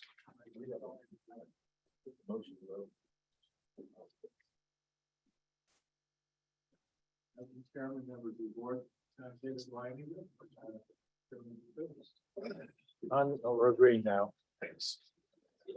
And as you may recall, I'm serving as your interim CFO during the period of time while you're developing your recruitment for your permanent staff. So I am going to make this fairly quick, but I wanted to touch on some things that to talking to Paul, that I thought probably the board would like to know about, some of which to just give you some comfort about things are being done in a way that we're not building, you're not building more problems in the future. I'd like to compliment Accenture on the work they're doing. They're actually operating at a much more granular level than is typical. Typically, they're more of a strategic type of consulting firm, but they have worked with you in developing something that's literally down to overseeing the preparation of financial reports and so forth, and overlooking and overseeing the payroll process. And I can tell you that They're great help to me because I know that that process is being done in a very consistent way, and we're not building, as I say, problems for that we've got to reconcile in a couple months. So I did want to confirm that I've witnessed their work. It's good work, and it's benefiting the agency. I also want to compliment your administrative staff, and I particularly want to call out Athena. I'm reluctant to call out staff by name, but you just went through a triennial review with the FTA. Triennial reviews have real consequences. If you fail a triennial review, you're actually subject to having jeopardizing your discretionary grants and also even your formula funds. They have the ability to actually withdraw or reduce and so forth. So triennials very important. You had a clean triennial review. You had a couple minor items not related to operation, not related to compliance. That's hard to do, and it's particularly hard to do under the staff circumstances you were going through this last year. So I think your staff should be complimented for that, and I want to call that to your attention. Another just an overall comment, two overall comments. One is, and I think you know this, but your agency is unusually financially strong at the moment. You've got very substantial cash balances, fund balance, and investable fund balances that are discretionary in their uses, meaning that you have restricted funds, but a lot of it's unrestricted. You're actually, I just looked at the monthly investment report from Hilltop. It was touching 89 million. Your reserves that you really need to hold back for reserves plus some other things wouldn't exceed 20 million. So you have a substantial amount of money there. So that's good news. And it's good.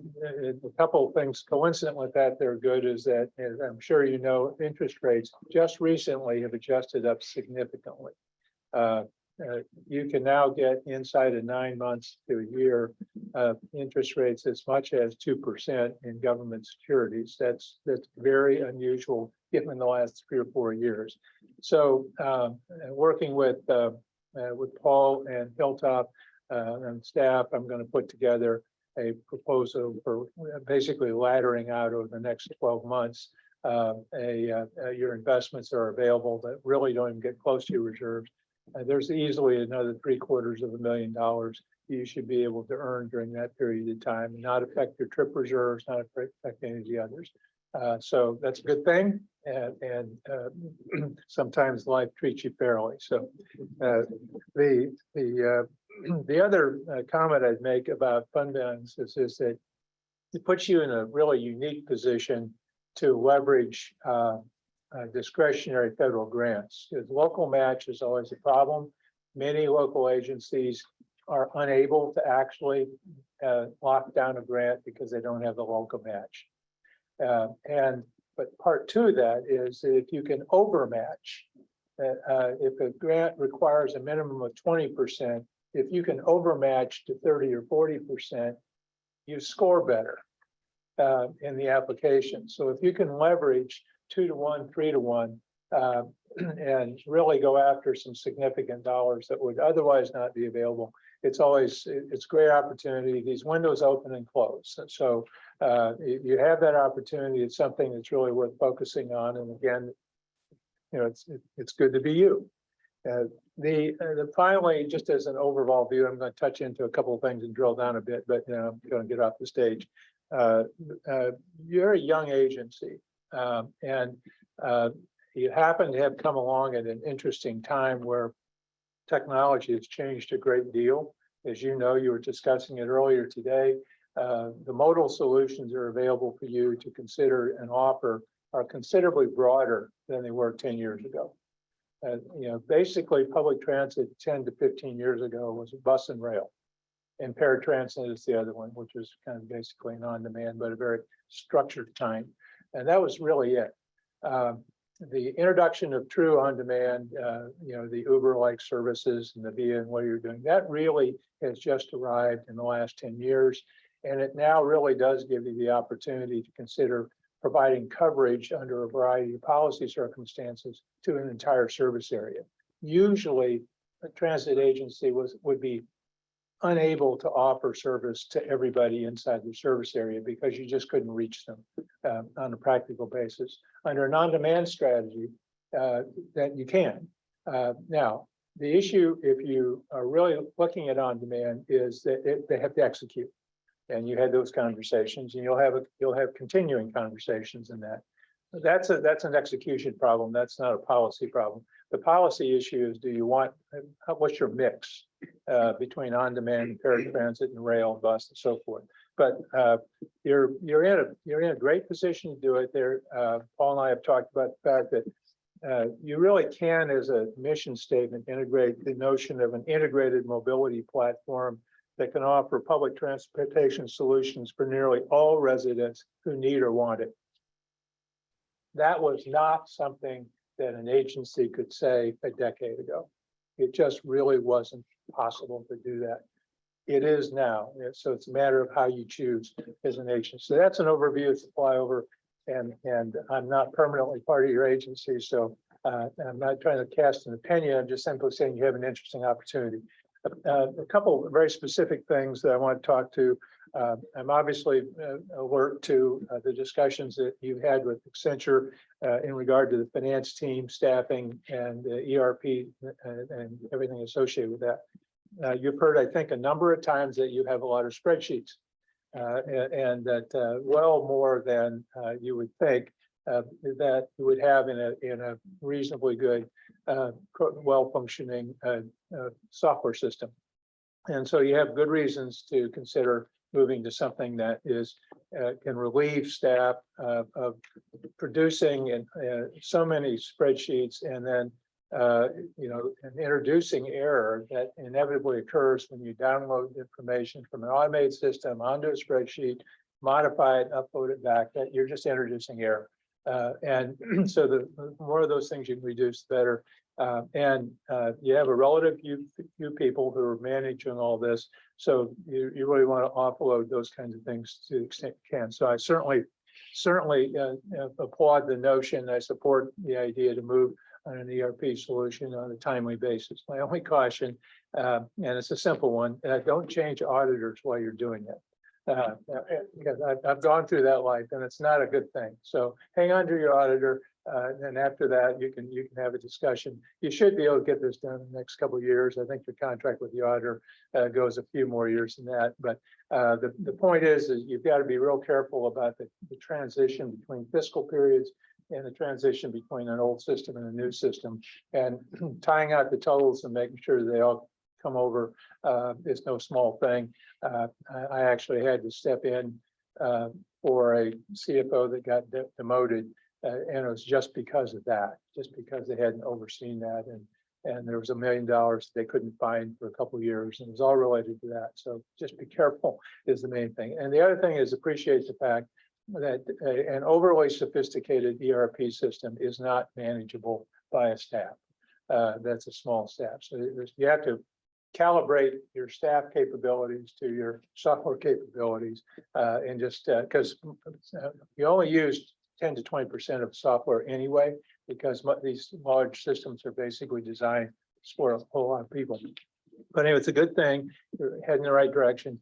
And unfortunately, one of the comments I'm going to give you will generate a manual spreadsheet. But by and large, the idea is get rid of as many as can. Your payment methodologies here can be improved quite a lot. You're writing too many hand checks.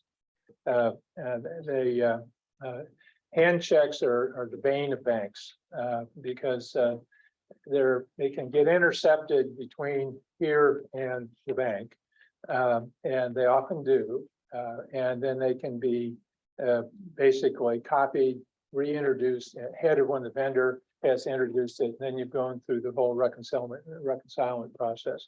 So banks really are encouraging you to not so much use wires. Wires is really an old technology, and it's also expensive, but to use ACH, there are a couple of different combinations that are available.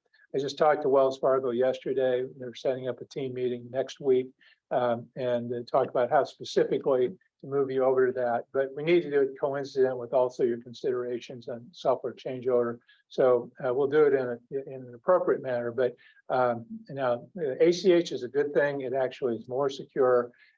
It drops a number of steps in the process where you can introduce error. Your vendors will like it because they actually get paid on a more timely basis. And it is more important now because oddly, after the pandemic, local mail service is slower and more irregular than it has ever been. So what routinely was 2 or 3 days is now can be 2 weeks, and for reasons that are not knowable. So just a comment on that, ACH is a good thing. Eliminating handwritten checks is a good thing. And this is all within your ability to do, and you should do it. And I'll assist in getting it done, but not too quickly, and make sure it's done properly. And there are some consolidation duties that do appear to be appropriate once you get a controller in place. An offer's been extended. I assume maybe you've talked to them, the board, about that. And I think that there's a way to create some efficiencies inside your finance shop.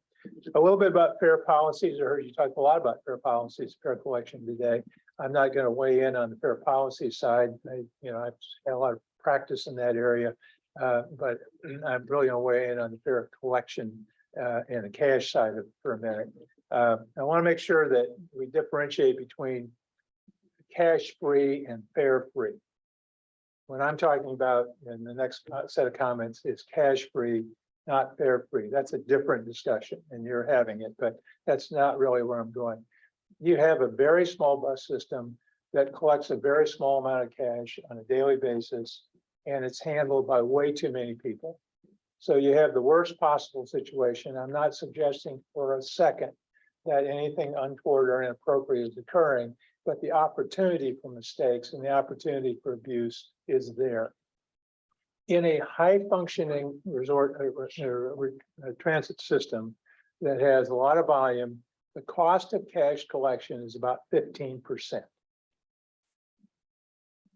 You are way, way over that because your fixed costs of cash collection are there and your volumes are way low. There's really no point to do it. And you got old clunky fare boxes and you don't want to spend on fancy fare boxes. They're $14,000 to $15,000 a copy, and they break a lot. So you're a whole lot better off getting rid of the fare box. Now, what about people who want to pay by cash, who are unbanked? And the unbanked is where you should always have your focus as a public transit agency. Fortunately, that problem has been solved in the last few years.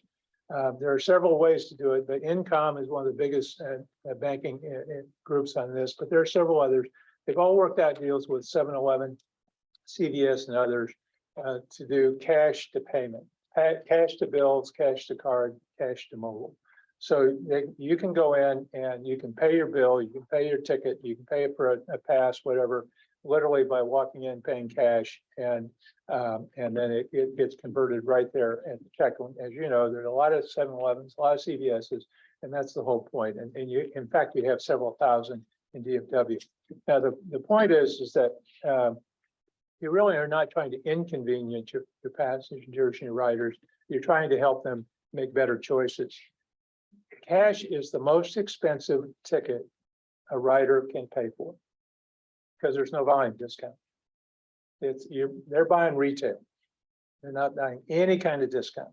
And so you really want to get them over to ticketing products that are actually allow them to get the benefit of ridership. What you really want is a frequent rider to be benefited in the way you price and pay for it.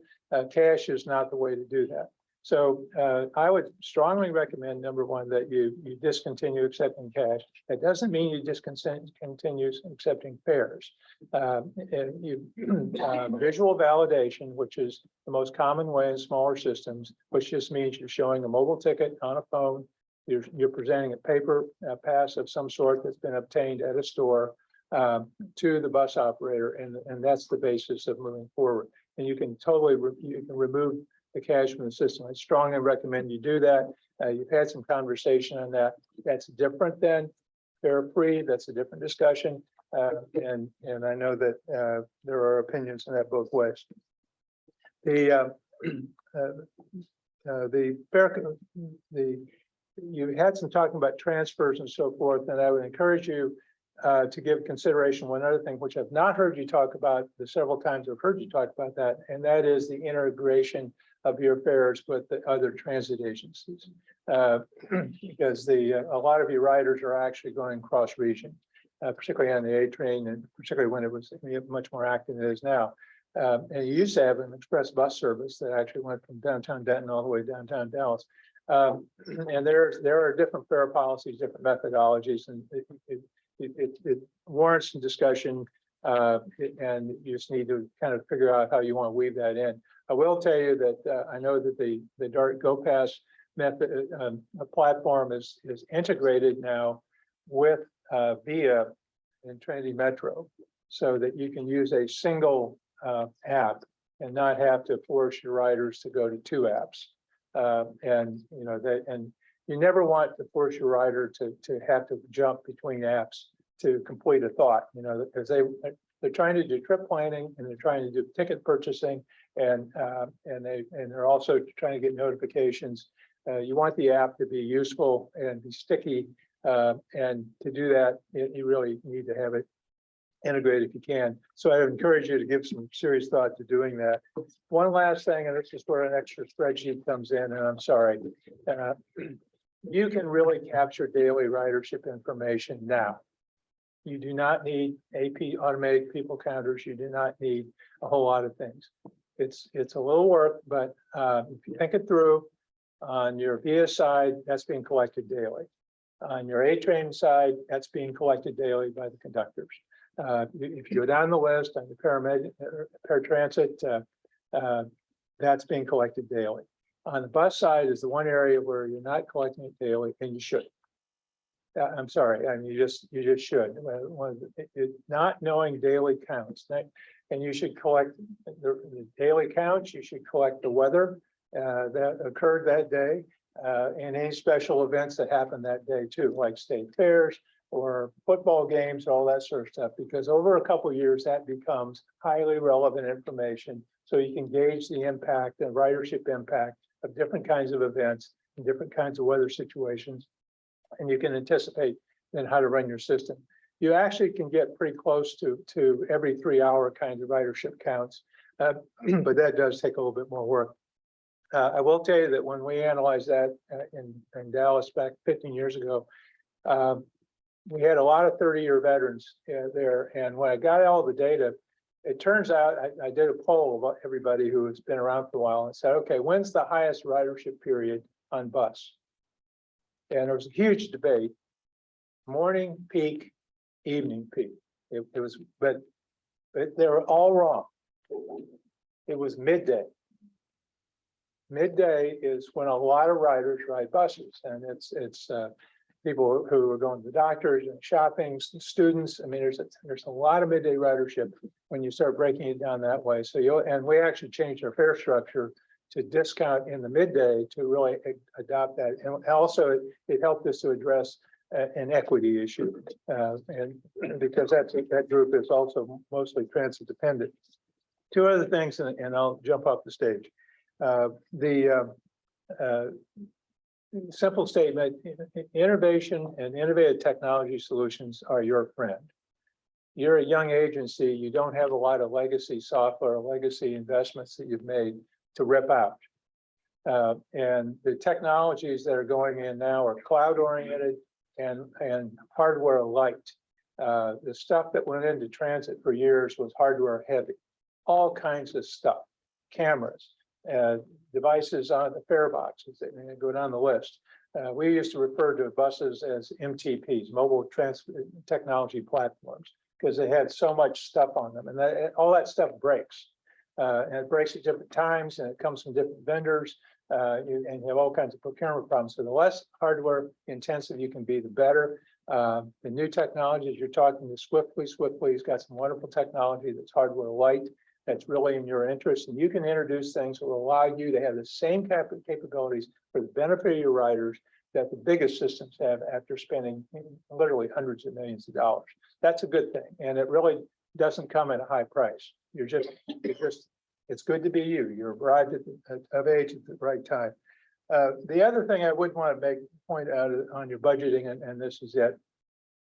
Paul and I talked about this, is that at a board level, you really always have to look 2 years out when you look at any annual budget. Because you got to see what you'll be introducing things mid-year next year. And you've got to see the knock-on effect of that fully amortized over the full year the next year. So it's almost impossible to really know the effects of your decisions until you go out 2 years past the year that you're in.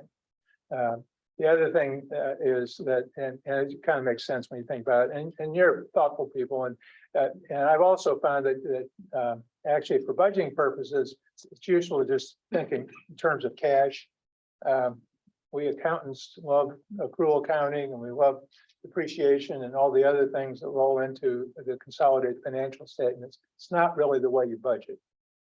You budget based on cash and fund balances and what you have available, restricted funds and all that sort of stuff. So multi-year, you can do it. You've got it pretty well sorted out. But I just encourage you to really always ask for 2 more years.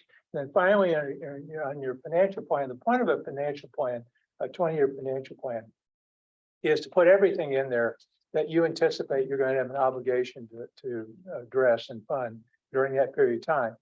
Your rail fleet is 10 to 12 years old. So useful life in these things are about 30 years. Sometimes, there are systems around that go 50, but they have square wheels. You really have to think in terms of 30 years realistically. Well, that means that your rail fleet is inside of your 20-year financial plan. And I'm guessing that the cost of a car replaced in 15 to 20 years from now versus what you bought it for is 2 to 3x. So if you bought those things for $6 million a car, you can probably figure 15 million each and multiply that times the number of cars you think. So it's a big number. It should show up in your financial plan. The point of the financial plan is to say, how are you going to pay for it? Are you going to borrow? Are you going to rely on grants? Are you going to accrue cash? And now that's a plan. So it doesn't mean that you have to do everything today to make all that possible, but you have to know what your thought process is there. So I really encourage you, that's where you should put all that in there. State of good repair and on those kinds of things is a big idea, and it shouldn't be a debate. You really shouldn't be, as a board, asking people not to put those obligations into a long-range financial plan. It can be sharp elbows on the next 2 years about what should go in, what should go out, but the long-term financial plan really needs to stand objectively on its own. So with that lecture, I'm concluded. Your staff's really easy to work with. I do respect the Hippocratic oath, do no harm. So I'm just trying to make sure that the bills get paid, the payrolls get met, and your financials get produced, and we get some money invested in the short term. Thank you for the privilege to work with you all. I want to say I really appreciate you coming in and helping us. You've been very well respected. We really appreciate, at least I do, that you come in and help our agency. It's been. Well, you caught me before I'm going for a cruise, see, so that didn't happen to the fall. But thank you again.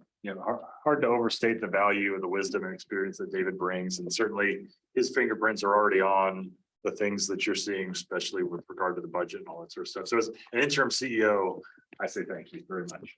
I didn't ask if you had any questions, but I'm just giving you the benefit of allowing me to escape. So I'm always available for questions. But you answered a question, because at our last DRMC meeting, my friend Aaron from DART passed this out. And when you look at their fare strategy, midday is different. They have AM, PM, and then they have midday. And I thought, okay, that's interesting. But now. One of the things, really, it's a quick answer to that. Your bus riders are your smartest riders in the system, because they have to know how to ride the bus. The transit dependents, particularly, they know the fares. They know how to put them together in their interest. So when we introduced midday, a number of them quickly figured out, I don't need to do a day pass. I can actually do a morning combination of midday, and because I work, I go to work at 5 o'clock in the morning, and I get off at 2. Right. And that sort of thing, and they quickly, you can watch them, figure out how they're making choices. Or the other side, where they work a night shift, or they work restaurants 8 to 10, that's in the evening, and they come to work, somewhere around 2 in the afternoon. So those price signals are important because it encourages the right kind of behavior and gives them an opportunity. Now, the AM PM has a special history. It's supposed to go away. The only reason we did AM PM is because we didn't have a mag stripe on the new fare box. A magnetic stripe gives you the ability to validate, and it's a 2-hour to 3-hour thing. And so we wanted to give something to the operator that was big enough, but it just says AM or PM, and they could see it and see if it's a valid ticket without having to do a lot of work. So we said, well, that'll work for a while, but the fare box has got to go away.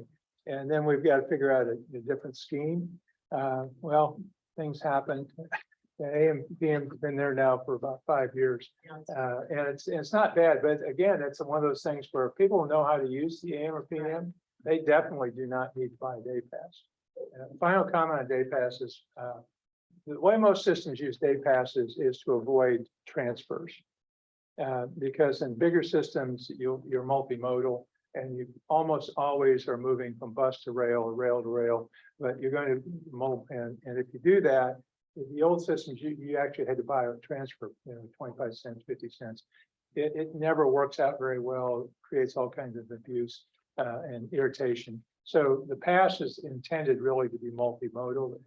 Now the idea of whether it's a day pass or not, that's a different issue. I mean, you can have a half-day pass that really just, but you can ride anything during that period.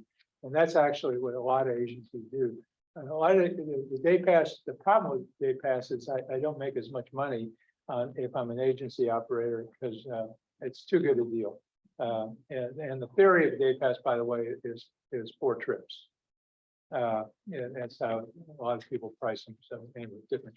That's in the weeds. Thank you. Thank you, Dave. Just for the record, I'll make a note. Director Eads had to leave at 2:24 p.m. Vice Chair Gilmore had to leave at 2:38 p.m. Now moving on to regular agenda item number 7, update on the transformation initiative options for enterprise resource planning initiative and temporary and augmented staff status and budget. Paul, Christina, and Chris Newport. Paul, do you want to start or you? Yeah, yes, Mr. Chair, Chris and I will tag team. This is just a means to update on the work that Citrus done to date and how we stand on the things that are laid out there. I will move without objection briskly through this and take a pause at the board's direction. The way this is organized is a review of the transformation initiative status to date.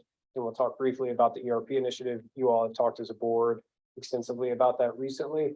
And then lastly, where we stand on spend to date with the interim staffing. This is a version of the timeline that Paul laid out back in April. You can see with the green dotted line where we stand. So we have a month left of the business continuity support that that DCTA is utilizing from Accenture resources and temporary. You can see the other activity depicted on the screen, which you discussed at length previously. Anything else you'd like to add? No, I can catch you later. Thanks. Okay. Accenture began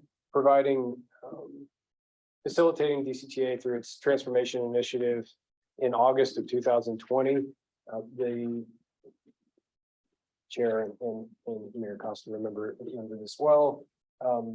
And with current state assessment across the four towers at the organization through a series of workshops with the board, developed a set of recommendations and prioritized them that was converted into a set of initiatives depicted sequentially on a roadmap that the board and the staff at that time agreed were the highest priority items for the agency.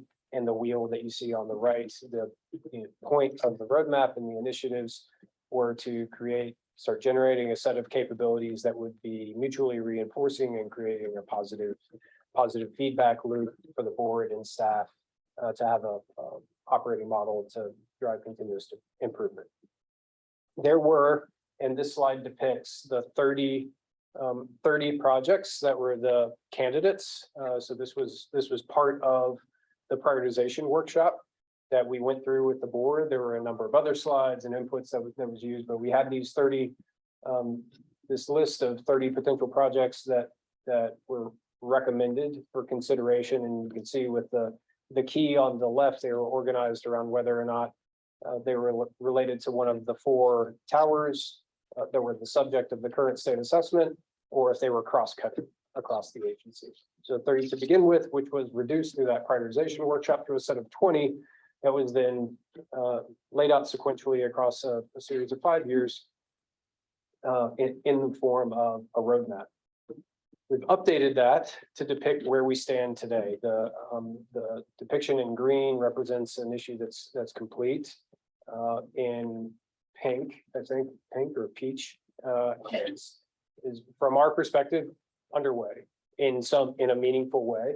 And then the orange or amber indicates that something has been the subject of consideration in your budget workshops, for instance. There are a few where the items are both underway and the subject of budget considerations. And then obviously the white meaning not started. Here's the takeaway. I don't have to remind several of you that we laid this out in anticipation that it would take a number of years to implement some of these projects.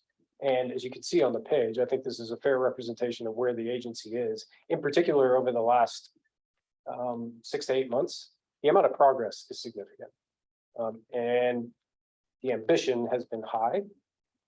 So I say, from Accenture's perspective, congratulations in terms of the amount that has been accomplished, that has been started.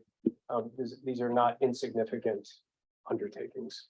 Work remains to be done, of course, but significant progress made. Any questions or comments? Anything else, Paul, that you'd like to amplify? Okay. ERP implementation options. We have several different options, 2 of which have been validated in terms of alternative ERP systems. We have talked about the benefits to be realized from an alternative ERP system several times. Suffice it to say, there's a strong justification for a move, and the sooner that it can be started with important vacancies acknowledged and understood at the leadership level, there are significant benefits to be realized by DCTA, both in terms of the amount of work, manual work that gets reduced, as well as the type of work that your staff is able to conduct will be enhanced, going from a transactional level to a more strategic and advisory, internal advisory capability. So this is I think, as best it can be with, obviously this initiative was, the schedule has been impacted by critical vacancies at the leadership level. That said, it is teed up to be technical about it. All right, you have 2 validated alternatives in hand that have already delivered that have been validated as viable alternatives after an initial high-level proposal and demonstration. You have recruiting underway to fill the CEO vacancy. The CFO recruiting will follow, and immediately after that, you have a number of processes that have been fully documented that didn't exist before, which will enhance the ability of implementation partners to do a lower risk job and faster than would otherwise be possible. And you have budget items that staff has already teed up for you for the next fiscal year. So the key question to settle on then is, when will you start? And at what point will the cutover need to occur, which Mr. Leininger was speaking to earlier. And you have good options on both of those points. The next critical question to ask is, how will the implementation, the workload for staff that staff will need to perform during an implementation be balanced with the ongoing day-to-day responsibilities of running the agency. Right, and part of that, I think, is the IBMV that was included as part of the budget request, for instance. But those remaining questions, those are questions that are always related to any technology implementation and certainly any ERP implementation for any agency. I'll just underline the point is here, we're wrapped up as far as we can go until the new CEO, CFO are on board. You have a budget item in the 2023 proposed budget that addresses all these things that he's talking about here. And so the instruction here was Accenture put a bow on it for now until we get. Right. Packaged up, ready to deploy. Okay. Speaking to the status where we stand with respect to what was committed to in April with respect to business continuity and interim staffing, the board was asked to approve and did approve a $478,250 budget amendment to allow Accenture and Robert Half and Associates and David Leininger to provide support. This was a slide that Paul developed and presented to the board back in April. The waterfall chart is the same. The commitment from Paul and the team was that the backfill, first of all, that we would do everything possible to adhere to the budget, and that the vacancies, the team would seek to backfill the critical vacancies as soon as possible and practical with high quality candidates. This is additional backup that animated the waterfall chart from April that built the quantities in the waterfall chart. This is a timeline that we produced. This is how we are operating across time of the 90 days of staffing support that Accenture is providing along with Robert Half. The orange box represents is more closely tied to where we are in the process than the specific week number that we are on. But we are operating, we've processed, the team that we have in place right now has processed 3 DCTA payrolls, 3 NTMC payrolls. We'll have more next week. We are in the planning process. There are a couple of novel processes that we haven't encountered yet related to quarter end close for both payroll and finance and accounting activities. We'll go through that.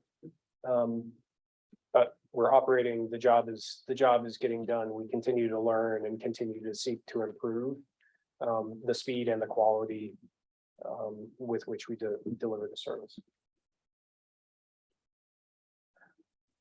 This is the integrated team that we're operating from. Yeah, and I'll speak to this just really briefly. As we've been going through this, and Mr. Leininger alluded to it in his own presentation, that this whole opportunity for changeover and documentation and processes has enabled us to look at the finance and human resource organization, understand what pieces are there, what pieces need to be there, all that sort of thing. And the bottom line is that, like you saw in the budget workshop, that the idea that maybe there's positions like the finance assistant better utilized as the director of safety and compliance. Those sorts of opportunities may exist. We're going to continue to look at those sorts of things. And if I guess you can go to the next slide. This shows that we're remaining on budget through the end of July. The budget item that was approved is for temporary and augmented staffing May, June, and July. 2 key hires that are needed to get Accenture released from their duties are the senior manager of human resources and the financial controller. We hired a great senior manager of human resources, Stephanie Mills, who joined us from Central Texas agency just a few weeks ago. And we have an offer out to a financial controller, and we're talking with her right now. And she's saying that her best availability, assuming we can come to terms, would be the 1st of August. What that means is we wouldn't want her to show up on the 1st of August and Accenture having left July 31st. So anticipate that next month we will come back to you with an update that we've hired a controller and that we need another 30-45 days of Accenture coverage. But to commend Accenture and the staff, that this whole scenario, like I said at the outset, and we briefed in April, is something that was a good plan, not without risk, invisible to the public, and it's been executed really well so far, and we expect it to come to conclusion very shortly. So just again, can't say enough about our team members who've been focused on hiring and Accenture, and we thank the board for your support in getting these things laid out. So thank you. Thank you. Thank you.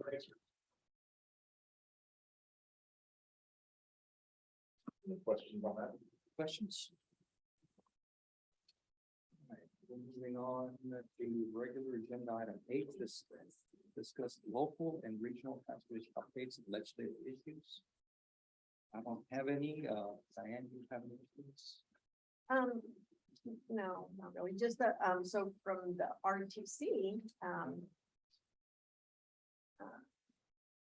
McGuire, it was served on the, for the RTC for the nominating committee for officers. And currently, Judge Eads and I are serving on the bylaw committee for the RTC. So that's still a work in progress. Isn't there an executive, and DCTC like a meeting tomorrow, COG meeting tomorrow morning? NTTC. And no, also Texas COG's like a meeting tomorrow and. Yeah. The NCT COG General Assembly is tomorrow at noon. And Ms. McGuire and I were on the call for and I wrote it down, I just forgot. The city of, Denton County. Denton County Transit Planning Study. Oh, transit study, okay. Yes, there we go. Thank So you. they had done Collin County, Dallas County, and now Denton County is on. So we were on the call, I don't know, this week sometime. Great. Paul, do you have anything? No, sir, I do not. Okay. Next is information reports. These are items that are standard that we have in our agenda. The monthly financial reports, the monthly ridership reports, the request for bids, and the Denton County Sheriff's Office of Interlocal Agreement for Local Enforcement Service. That's all in your place for you to read at your convenience. Next meeting is July 28, 2022. Here, is there any board request? Seeing none, is there any items of community interest to report? And we already did conduct executive session.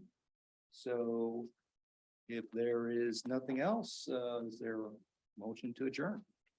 Motion to adjourn. Second. All in favor? We're adjourned at Aye. 3:06. Thank you.